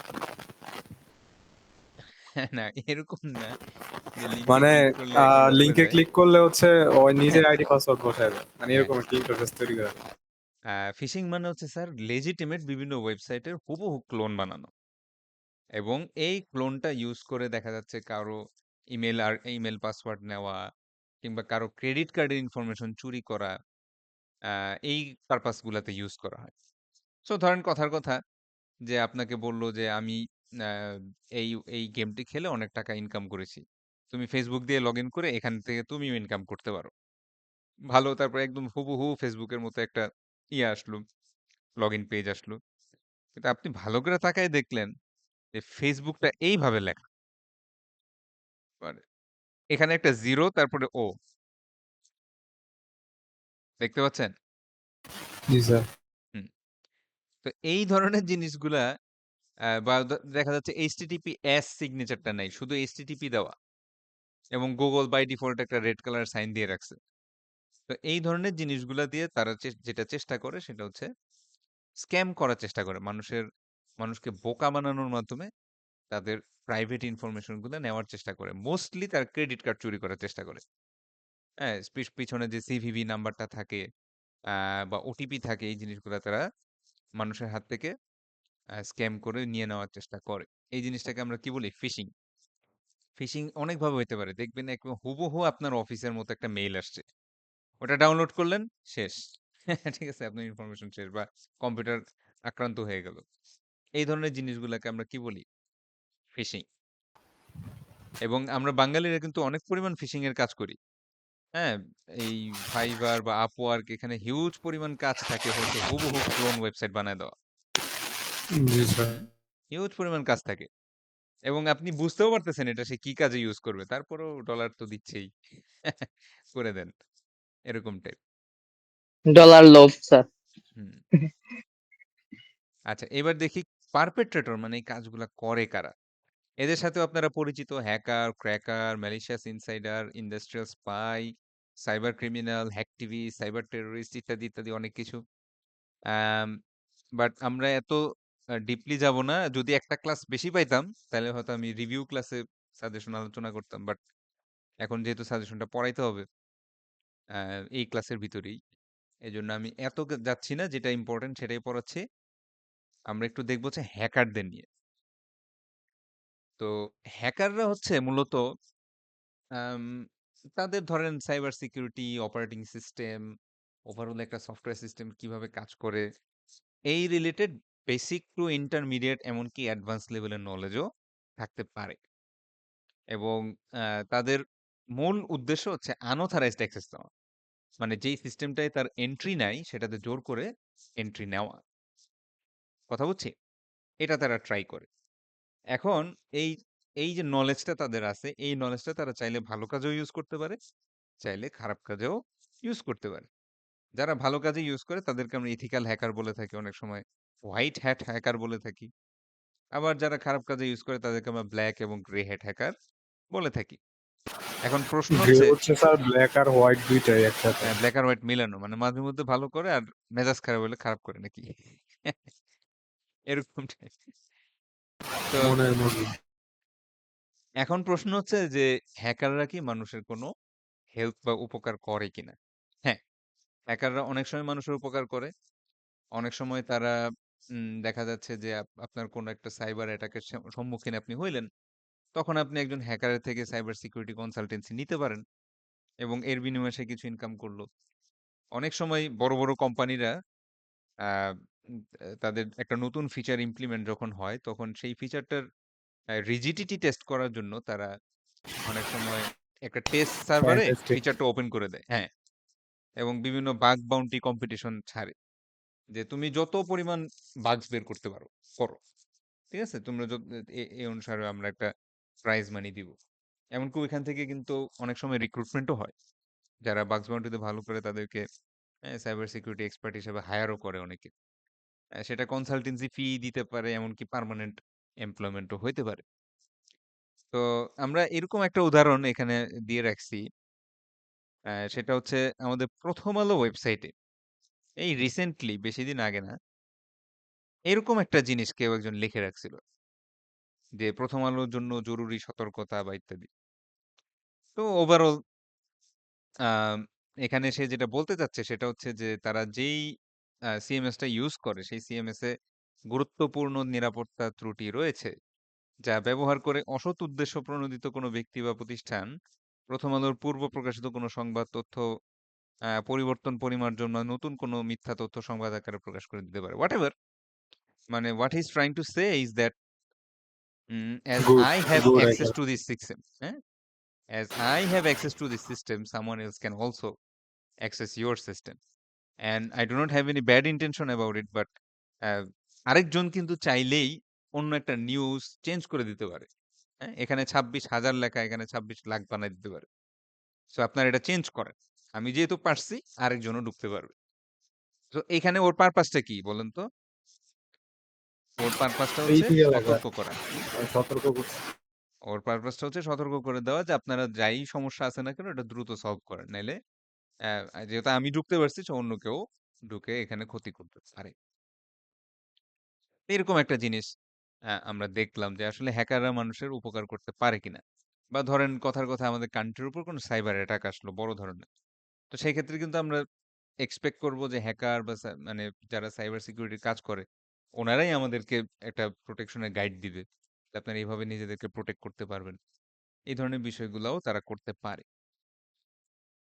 আচ্ছা আর এখানে অনেক কিছু আছে এগুলা আমি পড়াইতাম একটা সময়। কিন্তু এবার যেহেতু ছুটির জন্য আমরা অনেকগুলা ক্লাস পাই নাই। অ্যান্ড সো আমি আপনারা একটু পড়ে নিয়েন। তো এখন যেই পয়েন্টটা দেখবো একটু সেটা হচ্ছে যে training the employees about IT security risks. এটা বেসিক্যালি আপনার কোম্পানিতে নতুন এমপ্লয়ি আসছে অথবা এক্সিস্টিং এমপ্লয়িদের একটা আইটি ট্রেনিং হবে যাতে তারা সিকিউরিটির ব্যাপারে সতর্ক থাকে। তো এখানে কিছু পয়েন্ট আমি লিখে রাখছি, এইটাই যে লিখতে হবে তা না। আপনি চাইলে নিজে, নিজে নিজস্ব পয়েন্ট লিখতে পারেন, সমস্যা নাই। অথবা ChatGPT থেকে আরো নতুন, নতুন ভালো সুন্দর পয়েন্ট এড করতে পারেন। তো যেমন প্রহিবিশন অফ শেয়ারিং পাসওয়ার্ড। আমরা অনেক সময় অফিসে স্পেশালি প্রফেশনাল লাইফে যখন কাজ করি একজন আরেকজনের ইউজার নেম দিয়ে দিই। মনে করেন যে আমারটা দিয়েও কাজ করা যায়, আমার কলিগেরটা দিয়েও কাজ করা যায়। আমার কলিগরে বললাম যে ভাই আমার আইডি পাসওয়ার্ড দিয়ে করে দিয়েন। কথা বুঝছি? এটা আমরা অনেক সময় করি না? যে আমার যেই সিস্টেম আইডি পাসওয়ার্ড সেটা আরেকজন কলিগরে দেই এবং বলি যে আমারটা দিয়ে পোস্টিং দিয়ে দিয়েন। তো এগুলো আমরা কখনো করব না। কখনোই পাসওয়ার্ড শেয়ার করব না এবং টু ফ্যাক্টর অথেন্টিকেশন ইউজ করব। 2FA মানে কি? Two factor authentication. সো আরেকটা এক্সট্রা লেয়ার অফ সিকিউরিটি যাতে থাকে সেটা ওটিপি হইতে পারে, ইমেইল হইতে পারে ইত্যাদি, ইত্যাদি। তারপরে applying strict access control to protected data, reporting all unusual activity. So আপনি অফিসে আপনার কম্পিউটারটাই দেখতেছেন হয়তো ভাইরাস অ্যাটাক হইছে। সেটার সাথে, সাথে নেটওয়ার্ক টিম বা সিকিউরিটি টিমকে জানানো। কারণ হচ্ছে যে এখনো হয়তো প্রত্যেকটা নেটওয়ার্ক করা তো, প্রত্যেকটা LAN করা। প্রতিটা কম্পিউটার হয়তো এখনো অ্যাটাকের শিকার হয় নাই। সো যত তাড়াতাড়ি এটা রিজলভ করা যায়। Protecting portable computing and data storage devices.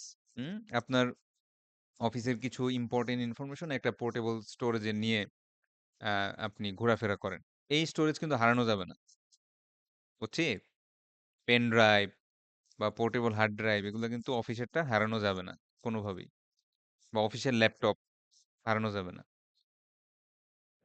কারণ ওখানে সিক্রেট ইনফরমেশন থাকতে পারে। আন্ডারস্ট্যান্ডিং ফিশিং এবং স্ক্যাম ইমেলস।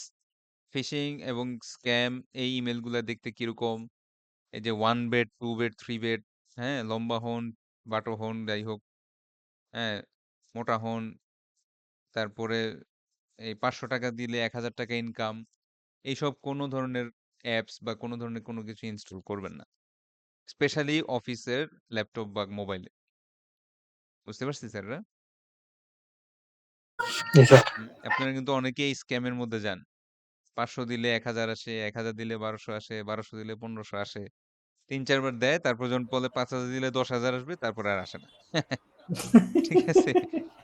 এগুলা কিন্তু আমরা স্টুডেন্টদের মধ্যেও দেখতেছি। আমাকে অনেকেই এসে বলতেছে, "স্যার আমার তো এরকম হয়ে গেছে।" আবার অনেক সময় টিচারদের মধ্যেও দেখতেছি। তো এইরকম লোভে পড়া যাবে না। HTTPS বা সিকিউরড HTTP প্রোটোকল ছাড়া, এই সিগনেচার ছাড়া ওয়েবসাইট গুলাতে ভিজিট করবেন না। অথবা সরাসরি আইপি অ্যাড্রেস দিয়ে কোনো ওয়েবসাইটে ভিজিট না করাই ভালো। যদি আপনি চিনেন, হ্যাঁ, যেমন অনেক ক্ষেত্রে সরাসরি আইপি অ্যাড্রেস আমাদের এই যে ইন্টারনেট প্রোভাইডাররা দেয় মুভি ডাউনলোড করার জন্য ইত্যাদি, ইত্যাদি।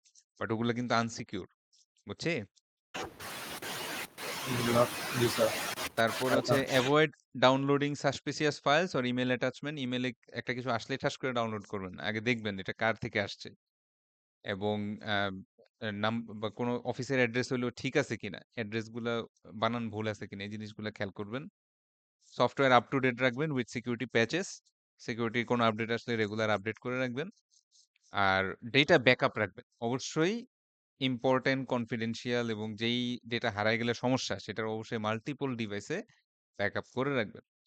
ধরেন আপনার কিছু স্মরণীয় মুহূর্ত আছে, এগুলো ছবি জাস্ট একটা মোবাইল ফোনে, মোবাইল ফোনটা পানিতে পড়ে নষ্ট হয়ে গেল, তখন কিন্তু এটার ব্যাকআপ বের করা খুব ডিফিকাল্ট। তো সবসময় চেষ্টা করবো যে মাল্টিপল ডিভাইসে ব্যাকআপ রাখতে। ইংলিশে একটা কথা আছে যে don't put all your eggs in in a basket. যে একটা বাস্কেটের মধ্যে সব ডিম রাখো না, বাস্কেটটা কোনো কারণে পড়ে গেলে সব ডিম ভেঙে যাবে। সো এটুকুই মোটামুটি এই চ্যাপ্টারের পড়া ছিল। এখন আপনারা যেটা করবেন, আপনারা সবাই খাতা কলম বাই করেন। আমি এখন সাজেশন আপনাদের বই থেকে কিছু পৃষ্ঠা দাগায় দিব, জি এগুলো স্যার। লিখে নেবেন। সবাই খাতা কলম বাই করেন।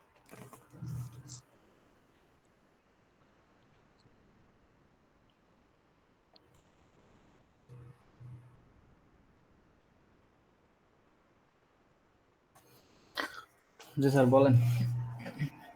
স্যার বইটা তো দিছেন না? হ্যাঁ, বলেন। হ্যাঁ হ্যাঁ, বই টই তো সবই দেওয়া।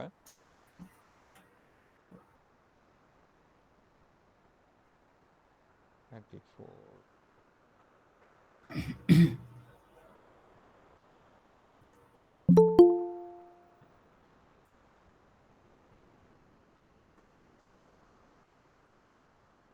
হ্যাঁ, একটা বিষয় হচ্ছে যারা কুইজ দিছিলেন সবাই মার্ক পাইছেন তো? স্যার এটা নিয়ে একটু কথা ছিল স্যার। হ্যাঁ হ্যাঁ স্যার বলেন। স্যার মার্কসটা মনে হয় একটু রাইখা দিছেন, সবার মানে 6, 7, 8 এরকম করে দিছেন মেবি। সবাই কি পাইছে ওটা তো আসে যায় না, আপনার লেখার উপর আপনি যতটুকু মার্ক পাওয়ার পাইছেন। প্লাস হচ্ছে আমি প্রত্যেকের হ্যাঁ আচ্ছা, কুইজের ব্যাপারে 5টা মিনিট একটু বলি আপনাদেরকে। স্যার আমি আগেই বলছিলাম যে চ্যাট জিপিটি বা এই ধরনের যে জিনিস থেকে অ্যান্সার দিবেন না, কিন্তু আপনাদের কমপক্ষে মনে হয় 10-12 জন কুইজ দিতে, তার মধ্যে 7-8 জনই একই ধরনের উত্তর, এবং এগুলো সবই চ্যাট জিপিটি দেওয়া। তো আপনাদের ধরে আমি কুইজটা একটু যাই, ধরেন 34F2। হুম, কারণ স্যাররা কিন্তু বুঝতেছেন না, এই কুইজের খাতাগুলো সব আমার কাছে আসতেছে। আপনি মনে করতেছেন আমি আমারটা লিখলাম, কিন্তু আসলে সবাই সবারটা একই রকম, আমি একই উত্তর সবার কাছ থেকে পাচ্ছি। তো এটা একটা সমস্যা। আহ আর আমি গতকালকের যেটা, সম্পূর্ণ ইংরেজি লিখছি। সাব্বির হোসেন, আপনি আবার চেক করতে পারেন স্যার। এটা স্যার অনলাইনে মনে করেন যে আমার মনে হয় যে কোনো টিচারও যদি এক্সাম দেয় তাও উনি যে কিছু হেল্প নিবে, হ্যাঁ এটাই চ্যাট স্বাভাবিক। জিপিটি দিবে, হ্যাঁ। এটাই স্বাভাবিক স্যার, তো এটাতে এইটাই করে যে মার্ক স্বাভাবিক তো দিবেন বটে, স্যার। কিন্তু সমস্যাটা কোন জায়গায় এবার আমি বলি। আপনাদের প্রত্যেকের কুইজের সাথে লেখা আছে যে আপনাদের কি প্রবলেম ছিল এবং কোন প্রশ্নের সমস্যা ছিল। প্রত্যেকের কুইজের মধ্যে এটা পাবেন, কিন্তু একটা নোট সবার জন্য সেম, সেটা হচ্ছে দিস ওয়ান। তো এটা নিশ্চয়ই দেখছেন, যারা দেখেন নাই তাদেরকে আবার আমি দেখাই দিচ্ছি। এখানে যেটা স্যার লেখা সেটা হচ্ছে, remember you have less than 30 minutes to answer each question in mid term. তো আপনারা যখন কুইজ দিছেন তখন আপনাদের লেখার জন্য 30 মিনিট ছিল, আপলোড দেওয়ার জন্য 10 মিনিট ছিল, 40 মিনিট আমিই দিছি। এরপর আপনারা আরো 10-15 মিনিট ধরে সাবমিট করছেন। তারপরে আমি অবশেষে ক্লাস এন্ড করে দিছি। তো মোটামুটি প্রায় ঘন্টাখানেক সময় আপনারা শুধু একটা প্রশ্নের উত্তরের হ্যাঁ, জন্য পাইছেন। একটু একটু মিউট করেন, হ্যাঁ একটু মিউট করেন। তো কিন্তু বাস্তবতা যেটা হবে, আপনারা যখন এক্সাম দিতে যাবেন, আপনি কিন্তু একটা কোশ্চেনের জন্য সর্বোচ্চ 20 থেকে 25 মিনিট সময় পাবেন। বুঝছি স্যাররা? জি স্যার। সর্বোচ্চ 20 to 25 মিনিটস। এই ক্ষেত্রে কিন্তু কোনো আর মানে সুযোগ নেই, কারণ এটা তো ফিজিক্যাল এক্সাম। এরপরে দেখেন, if you can produce this quality of writing you will get this quality of score. আপনি যদি এইরকম কোয়ালিটির লেখাই আনতে পারেন, এরকম ইংলিশ, এরকম প্রেজেন্টেশন, এরকম গ্রামার, এরকমই যদি আসে, এরকমই নাম্বার আসবে, 8, 9, 10 আসবে। Otherwise do not expect the same score in the mid term where there is a strict time limit and no help from AI or book। যে আদারওয়াইজ এই same level off score mid টার্মে expect করেন না, কারণ সেখানে একে তো strict time limit থাকবে, তার উপরে কোনো মোবাইল বা এআই বা বই এটার হেল্প থাকবে না। মানে স্যার গ্রামারলি ভুল টুল হলেও আপনি ওই জায়গায় মার্ক কাটবেন? না, গ্রামাটিক্যাল মিস্টেকের জন্য আমি ওভাবে মার্ক কাটি না। আমি আপনারা অনেক সময় দেখবেন যে এসপি, জিআর এরকম বেশ কিছু লেখা থাকবে। এটার মানে জিআর মানে গ্রামার মিস্টেক, এসপি মানে স্পেলিং মিস্টেক, এগুলো আমি দেখাই দিই, বাট এগুলোর জন্য আমি মার্ক কাটি না। তো আপনাদের সেমিস্টারের শুরুতে আমি বলছিলাম যে এই কোর্সটায় মোটামুটি যাদের ইংলিশ স্কিল ভালো এবং লজিক্যালি লিখতে পারে ভালো, তাদের লেখাগুলা মোটামুটি স্কোর বেশি আসে। তো কিন্তু আপনাদের ক্লাসের ক্ষেত্রে যে সমস্যাটা হয়েছে, কারণ আমি তো এটা ফিজিক্যালিও নিছি, আবার অনলাইনেও নিচ্ছি, তো দুইটা ক্লাসই 31, 34, F1, F1। আপনাদের প্রায় সবারই মোটামুটি 7-8-এর উপরে নাম্বার, বাট ওদের কিন্তু অধিকাংশের নাম্বার হচ্ছে 3, 4, 2, 0 এরকম। কয়েকজন 5-6, কয়েকজন 8-9 তো পাবেই। যারা 8-9 পাওয়ার তারা তো 8-9 পাইছি, আর তাদের ম্যাক্সিমাম স্কোর হচ্ছে 5-এর নিচে। ডিফারেন্সটা কি? তারা আমার সামনে বসে পরীক্ষা দিছে, আপনারা অনলাইনে এক্সাম দিছেন। কিন্তু আলটিমেটলি কিন্তু আমাদের মিড টার্মটা সবারই ফিজিক্যালি দিতে হবে। সো ওইটার জন্য যাতে আপনাদের প্রিপারেশন থাকে। এরকম লেখা যদি আমরা পাই, অবশ্যই 8-9 পাবেন। এরকম লেখা না পাইলে অবশ্যই নাম্বার কম হবে। কিন্তু স্যার তো এই এরকম জিনিসটা স্যার আমি প্রত্যেকটা স্টুডেন্টেরই কুইজের মধ্যে এই জিনিসটা আমি নোট হিসাবে লিখে দিচ্ছি। আর একেকজন তো ইন্ডিভিজুয়াল, যেমন কেউ হয়তো কারো কোনো সমস্যা বা ইত্যাদি, ইত্যাদি। যার যেটা প্রবলেম সেটা তো আমরা লিখছি। আর আরেকটা বিষয় আমি করব, সেটা হচ্ছে আমার ২-৩ জনের লেখা খুব পছন্দ হয়েছে। তাদের লেখাগুলা আমি ছবি তুলে রাখছি। ওগুলা আমি আপনাদের সাথে শেয়ার করে দেব। যাতে একটা আইডিয়া থাকে যে না, কুইজের অ্যান্সার কোন খাতাগুলায় ভালো আসছে, কোন খাতাগুলায় লেখা ভালো আসছে। ঠিক আছে? এটা আমি একটু পরে দিয়ে দিব। বুঝছি স্যার, খুবই স্ট্রিক্ট খেলা দেখবেন আপনি। না, স্ট্রিক্ট না, স্ট্রিক্ট না। হ্যাঁ স্যার, আপনারা যদি ওরকমই ভালো স্যার, মতো, মানে সিটিতে স্যার সমস্যাটা কি যে স্যাররা, আমি বলি, সিটিতে স্যার যে স্যাররা মার্ক ভালো মতো দিছিলেন আপনি। লেখেন নাই। ঠিক আছে? আমি বলছিলাম ChatGPT ছাড়া লিখতে, কিন্তু লেখেন নাই। আপনার ChatGPT ইউজ করছেন। এটার কারণে আপনি হ্যাঁ স্যার, অ্যাকচুয়ালি ইউজ তো বুঝতে স্যার পারবেন। হবেই স্যার, অনলাইনে পরীক্ষা তো না, আপনি না, এটা না। ফিরাইতে ইউজ পারবেন না। হবে এটা বলা এটা ঠিক না। স্বাভাবিক না? না, না। এটা কিভাবে স্বাভাবিক হয়? আমি আপনাকে বলছি একটা জিনিস অ্যাজ এ টিচার, আপনি আমার কথা শুনবেন না, এটা কিভাবে স্বাভাবিক হয়? সমস্যাটা কোন জায়গায় হইছে আমি এখন বলি। আপনারা মনে করতেছেন আপনি যেটা করেন সেটাই নিয়ম। না, সেটা নিয়ম না। ChatGPT ইউজ করে অ্যান্সার দেওয়া নিয়ম না। এটাকে তো আপনি নিয়ম হিসাবে নিতে পারেন না। এটা প্রবলেম কোন জায়গায় হবে বলি। ধরেন কথার কথা জিয়াদ হোসেন স্যার, হ্যাঁ? বা আপনি নাম ধরে না বলি। যেকোনো একজন। ধরেন উনি ৮ পাইল। উনি কিন্তু অ্যাকচুয়ালি বুঝতেছে না যে আমি কোন লেখায় ৮ পাবো। আমার নিজের লেখায় কি ৮ আসবে? এটা কিন্তু উনি বুঝতে পারতেছে না। সমস্যাটা কি বুঝছেন? স্যাররা? মানে আমি যদি অ্যাকচুয়ালি আমার লেখাটাই লিখতাম, ওইটাতে যে মার্ক পেতাম, তখন আমি বুঝতে পারতাম যে আচ্ছা ঠিক আছে, মিডের মধ্যে এরকমই নাম্বার আসবে। এখন আপনারা একটা ফলস কনফিডেন্স পাচ্ছেন। আপনারা দেখতেছেন ও ৮-৯ তো আসবেই। কিন্তু আসলে আসবে না। আমার কথাটা কি বুঝতে পারছেন স্যাররা?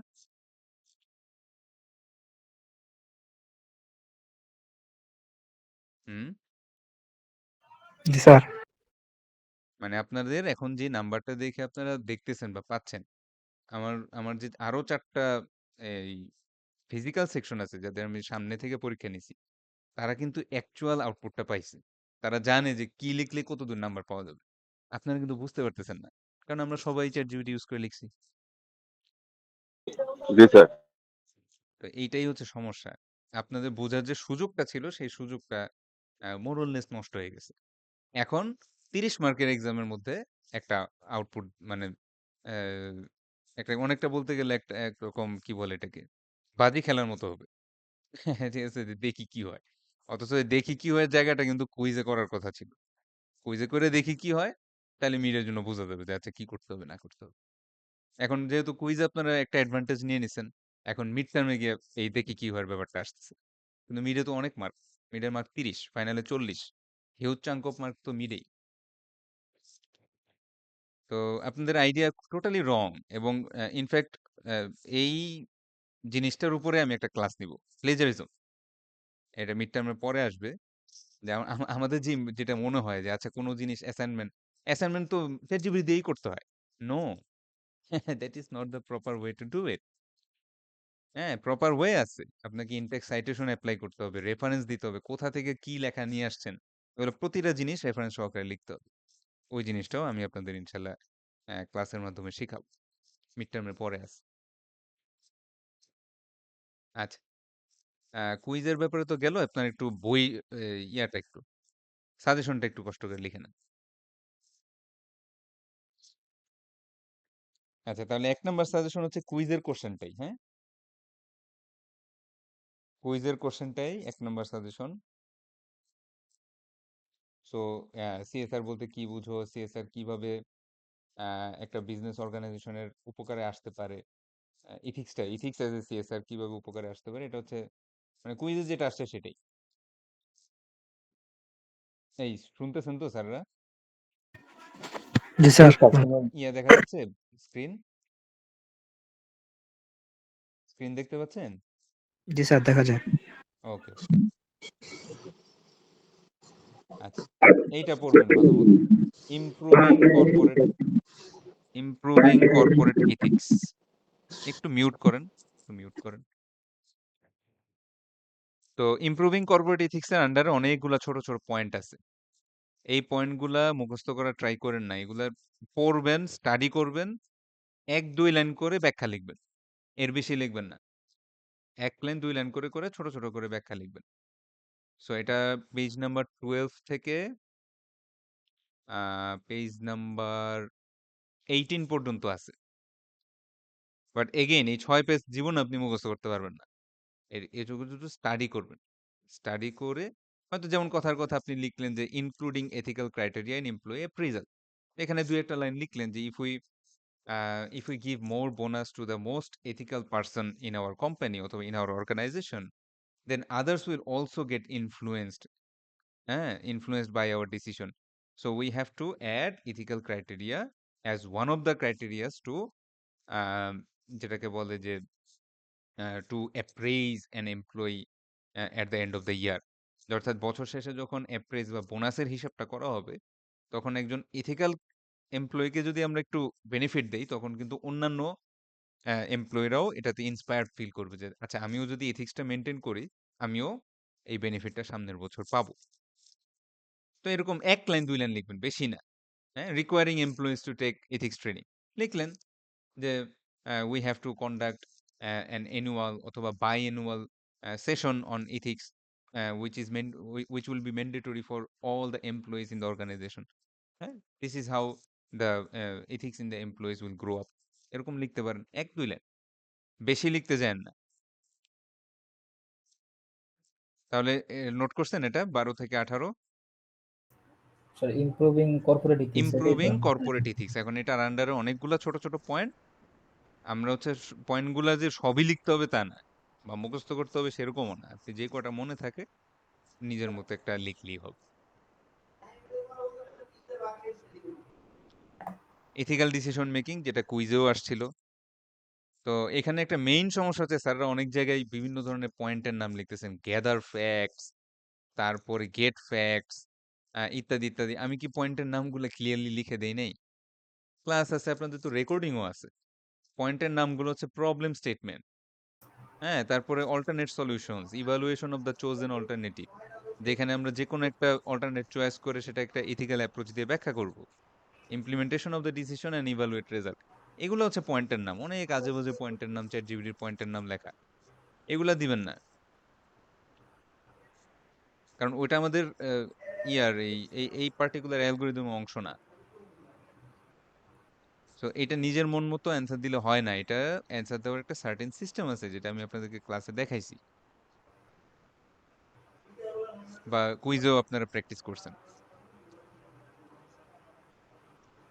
এথিক্যাল ডিসিশন মেকিং এটা ২০ নাম্বার পেজে আছে, বাট এটার স্টাডিটা তো অন্যরকম। সো কুইজ বা আপনাদের ক্লাসের মতো এখানেও একটা গল্প আসবে, গল্পটা পড়বেন, পরে এটার মেইন যে ইথিক্যাল ইস্যুটা সেটা প্রবলেম স্টেটমেন্টে লিখবেন। সেই ইথিক্যাল ইস্যুটা সলভ করার জন্য ৩ থেকে ৪টা সলিউশন দিবেন। তার মধ্যে যে কোনো একটা সলিউশন যেটা আপনার মনে হবে ভালো লিখতে পারবো, ওটা নিয়ে ওটার উপর একটু ইথিক্যাল অ্যাপ্রোচ লিখতে হবে। ইথিক্যাল অ্যাপ্রোচটা কেউই লেখেন নাই কুইজে, এটা কিন্তু খুব খারাপ। আমি আপনাদের ইথিক্যাল অ্যাপ্রোচগুলো শিখাইছিলাম। Hmm, virtue ethics, utilitarian approach, fairness approach, common good approach, virtue ethics approach. এই অ্যাপ্রোচগুলো যে কোনো একটা যেটাতে আপনার মনে হবে যে আমার অ্যান্সারটা ভালো লিখতে পারবো, সেটা প্রপারলি লিখবে। এই জন্য আপনারা রেকর্ডেড লেকচার দেখতে পারেন। এটুকু নোট করছেন ইথিক্যাল ডিসিশন মেকিং? জি স্যার। আচ্ছা, তো বাদ বাকি আর বাদ বাকিগুলো থাক। চ্যাপ্টার টুতে আমরা তো এখানে অনেকগুলা রিলেশনশিপ পড়ছি, আপনারা শুধু ২টা রিলেশনশিপ ভালো মতো পড়বেন, এমপ্লয়ার এবং ক্লায়েন্ট।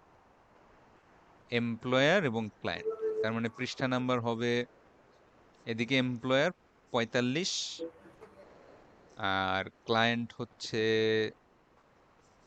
৪৭ থেকে শুরু ৫০, মানে ৫০ এই যে এই পর্যন্ত আর কি, ৪৫ থেকে ৫০ আর কি রেঞ্জটা ৪৫ দেন। থেকে ৫০। হ্যাঁ, তাহলে এটার ভিতরে ভিতরে অনেকগুলো ছোট ছোট কিওয়ার্ড আছে। হ্যাঁ, যেমন এখানে আমি দেখতে পাচ্ছি ট্রেড সিক্রেট একটা কিওয়ার্ড, তারপর কনফ্লিক্ট অফ ইন্টারেস্ট একটা কিওয়ার্ড, ফ্রড, হ্যাঁ, তারপর মিসরিপ্রেজেন্টেশন, ব্রিচ অফ কন্ট্রাক্ট, এগুলা ছোট ছোট করে প্রশ্ন আসতে পারে। যে এটার মিনিং কি। এগুলো হচ্ছে প্রফেশনাল ওয়ার্ড। এই ওয়ার্ডটার মিনিং কি, বা এটা বলতে কি বোঝায়, এটা নিয়ে একটু লেখো। তো আমরা এগেইন এগুলো মুখস্থ করব না, এগুলা আমরা একটু স্টাডি করব, পড়াশোনা করব, তারপরে যতটুকু যা মনে থাকে আপনার একটু সাইড দিয়ে লিখলেই হবে।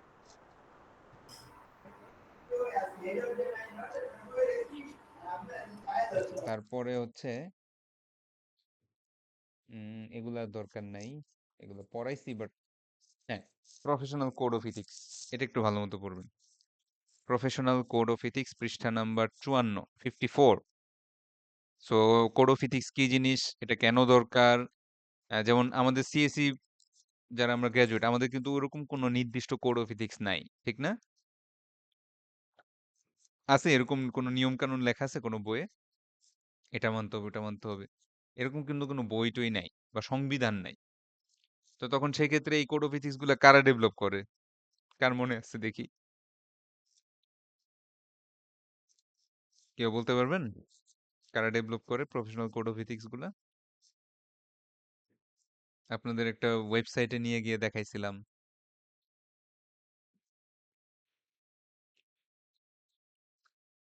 হুম, এই যে এসিএম এর ওয়েবসাইটে নিয়ে গিয়ে দেখাইছিলাম না কোড অফ ইথিক্স, মনে আছে স্যারদের? বা আইট্রিপলি, মানে ওভারঅল বিভিন্ন প্রফেশনাল অর্গানাইজেশন গুলা, তারাই এই কম্পিউটার রিলেটেড বা কম্পিউটার যে আইটি রিলেটেড যেই প্রফেশন গুলা থাকে তাদের জন্য কোড অফ ইথিক্স ডেভেলপ করে। বুঝতে পারছি? So 54 professional code of ethics, এটা একটু ভালো মতো পড়বেন।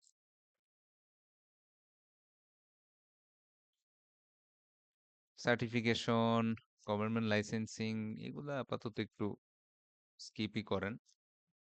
লাইসেন্সিং থেকে কোশ্চেন আসে, বাট একটু কমাই দিলাম। Sir professional code of ethics এর পরে কি কিছু দিছেন নাকি? আমার নেটটা চলে আসলো তো।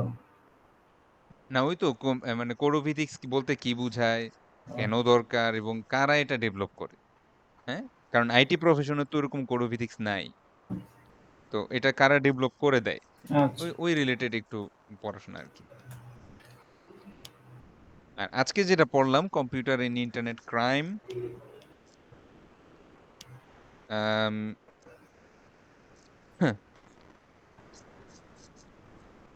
এই চ্যাপ্টারটায় এখানেও তো মোটামুটি অনেক কিছু পড়ছি, বাট একটু বেশি গুরুত্ব দিবেন হচ্ছে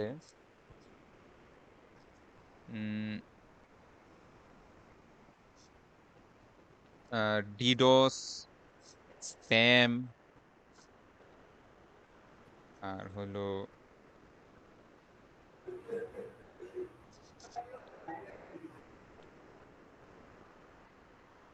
ডিডোস, স্প্যাম, আর হচ্ছে ফিশিং, এইগুলো একটু বেশি গুরুত্ব দিয়ে পড়বেন। ডিডোস, স্প্যাম এবং ফিশিং, তার মানে হচ্ছে এই এই তিনটা, ফিশিং, স্প্যাম, ডিডোস, এগুলা বলতে কি বোঝায়, এগুলা কিভাবে অ্যাটাক করে, হ্যাঁ, অল্প অল্প অল্প করে লিখবেন।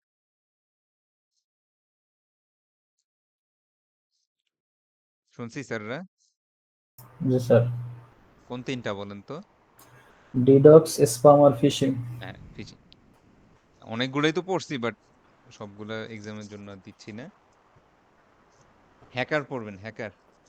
হ্যাকার কারা, হ্যাকার বলতে কি বোঝায়, হ্যাকাররা কিভাবে মানুষের ক্ষতি করে, বা হ্যাকাররা মানুষের উপকার করতে পারে কিনা, বিভিন্ন স্যার ধরনের এনতে বেশি করে দিয়ে দেন, ফার্স্টের গুলাতে কমাই দিন। আরো বেশি দিতে হবে, যা দিতে দিছি। না স্যার, ফার্স্টের গুলাতে একটু কমাই দিন, এই স্লাইডটা থেকে বেশি দেন।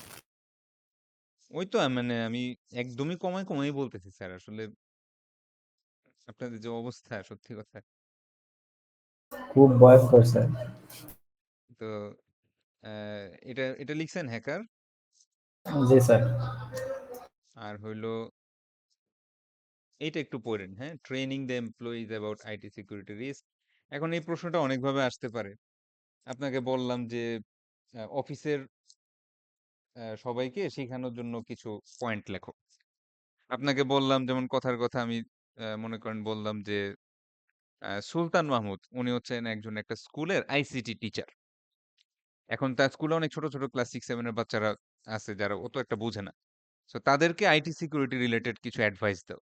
স্যার আল্টিমেটলি কিন্তু অ্যান্সার সেম। কথা বুঝছি? একই কথা না? পাসওয়ার্ড দিও না, টু ফ্যাক্টর ইউজ করো, এই করো, সেই করো। আল্টিমেটলি অ্যান্সার সেমই। অ্যা কিন্তু মানে গল্পটা ডিফারেন্ট। কথা বুঝছি?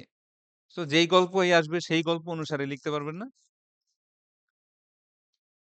যদি এটা অফিসের কনটেক্সট এ আছে, অফিসের ভাবে লিখবেন। যদি স্কুল আসে বা অন্য কিছু একটা সাধারণ মানুষকে শিখাও, বা তুমি একজন বিখ্যাত হ্যাকার, তুমি মানুষকে শিখাও কিভাবে নিজেকে নিরাপদ রাখতে হবে। এরকম মানে হোয়াটএভার যেই গল্পই দেয় না কেন এটা আপনারা আল্টিমেটলি গরুর মতো এদিকেই নিয়ে আসবেন। তাহলে এইটা লাস্ট, হ্যাঁ? Training the employees about IT security risks.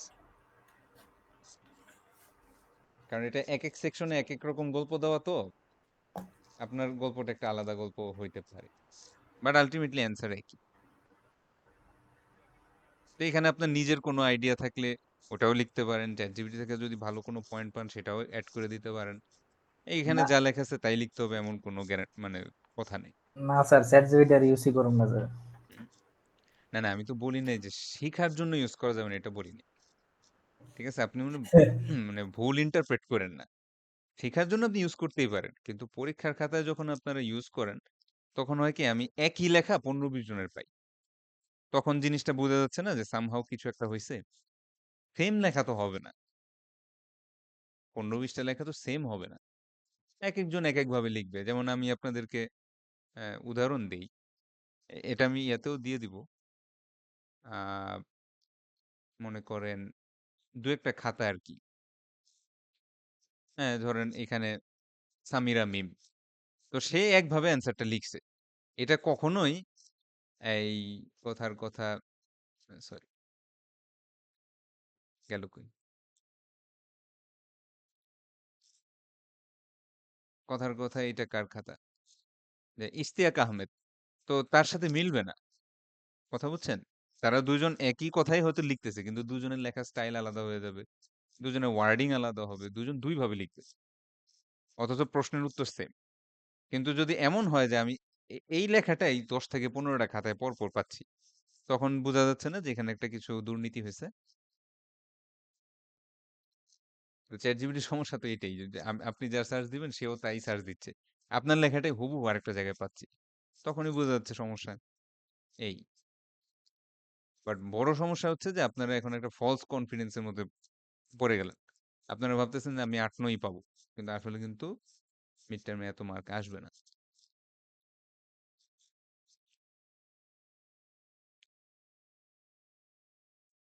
আচ্ছা তাহলে আমরা এখন অ্যাটেন্ডেন্সটা নিয়ে নেই।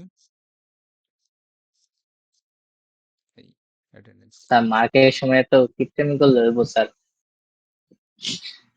ওটাই তো বললাম। আপনি যদি নিজের উত্তর নিজে দিতেন তাহলে একটা জিনিস বুঝতে পারতেন যে অ্যাকচুয়ালি কত আসবে। তখনই আপনারা বুঝতেন যে আমি কি পরিমাণ মার্ক দিই। আপনি যদি কোনোভাবে কানাকাঞ্চি দিয়েও কাছে ধারে লিখতে পারেন, অলমোস্ট ফুল মার্ক পাবেন। কিন্তু এই জিনিসটা তো এখন বুঝবেন না। এখন তো আপনারা নকল করে ফেলছেন। নকলে তো ভালো মার্কও দিয়ে দিছি। এখন তো বোঝা যাচ্ছে না যে অ্যাকচুয়াল মার্ক কি আসবে।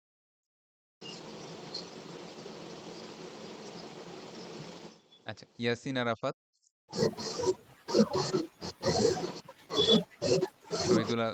Shahidul Islam, yes sir. Rifat Hasan, yes sir. Ziad Hossain, yes sir. Sabbir Hossain, present sir. আচ্ছা, Nuher Mozammel, yes sir. Tarikur Rahman, sir ও হচ্ছে ট্রেনে আমারে নক আচ্ছা দিছিল সমস্যা নেই, নাকি। রুহুল আমিন, স্যার।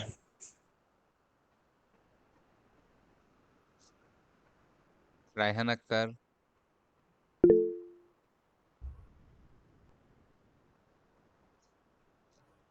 হ্যাঁ নুসরাত জাহান জিন ম্যাডাম বলেন। রায়হান আক্তার কিছু বলবেন ম্যাডাম? বলবেন madam. Hujjatur Rahman, Hujjatur Rahman. Yes sir. Ishtiaq Ahmed, Shakil Ahmed. Ishtiaq Ahmed ছিল না? জি স্যার, ছিল তো। ছিল তো। শাকিল আহমেদ, সুলতান মাহমুদ তো ছিলেন, K M G, Nusrat yes sir. আছেন, বেবি আক্তার আছেন। স্যার আচ্ছা, আর কারোটা মিস গেছে? এই যে শাকিল আহমেদ বা রায়হান ওনার কি ছিল? ইয়াসিন আরাফাত। আচ্ছা ঠিক আছে, এখন হচ্ছে আমাদের তাইলে ওভারঅল আপনাদের প্রতি আমাদের সাজেশনটা থাকবে, খালি খাতা রাখবেন না। তারপর প্রশ্নে অনেক গল্প টল্প লেখা থাকবে, এইটাই 3-4 বার করে লিখে রাখেন না। অনেকেই বুদ্ধিটা করে, ভাবে কি স্যার তো অনেক খাতা দেখবে, এক কাজ করি এই খাতা ভইরা কিছু লেখা লিখে রাখি, কিছু না কিছু তো দিবেই। ঠিক আছে? এই যে দুই দুই একটা যা ফেল আসে, হাম করছে, আমি কাউকে ফেল দিতে চাই না, এটা নন ডিপার্টমেন্টাল কোর্স। স্যার ফেলও করে। হ্যাঁ, এটা এটা ফেল হওয়াটা একটা দুর্ভাগ্যজনক বিষয়। বাট দুই একটা যা করে এই জন্যই করে, কারণ হচ্ছে ওনারা বেসিক্যালি আমাকে খেপায় দেয়। ঠিক আছে? আমি কিন্তু আপনাদের প্রত্যেকের লেখাই পড়ি, যতটুকু নিজের সামর্থ্যে কুলায়, যদিও প্রচুর প্রেসার থাকে। পরীক্ষা নেওয়ার সময় প্রায় 250-300-র মতো খাতা আসে, দেখতে অনেক কষ্ট হয়, বাট আমি প্রত্যেকের খাতাই পড়ি। সো এই যে এই গল্প লেখা পার পাওয়া যাবে না। আর হলো টাইমটা একটু খেয়াল করবেন।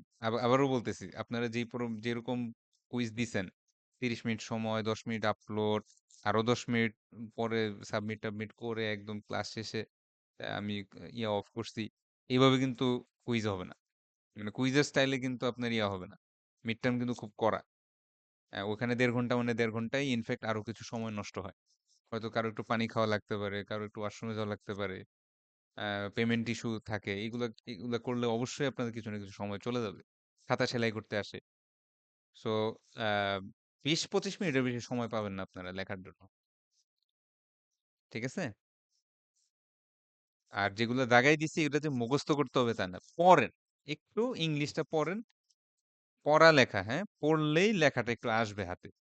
একেবারে আইডিয়া না থাকলে আপনার হাত চলবে না, তখন রেজাল্টটা খারাপ হয়ে যাবে। স্যার ক্লাসটা তো রেকর্ড করা আছে না? হ্যাঁ হ্যাঁ, রেকর্ড আছে, রেকর্ড আমি একটু পরেই আপলোড করে দিব। আচ্ছা স্যার, ঠিক আছে। ওই প্লে লিস্টেই পাবেন।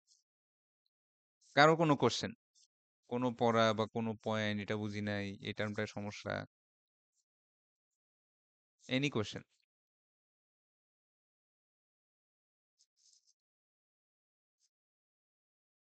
ওকে, তাহলে আমরা ক্লাসটা এন্ড করি, আপনার ভালো মতো এক্সামটা দেন, আবার ইনশাল্লাহ কথা হবে।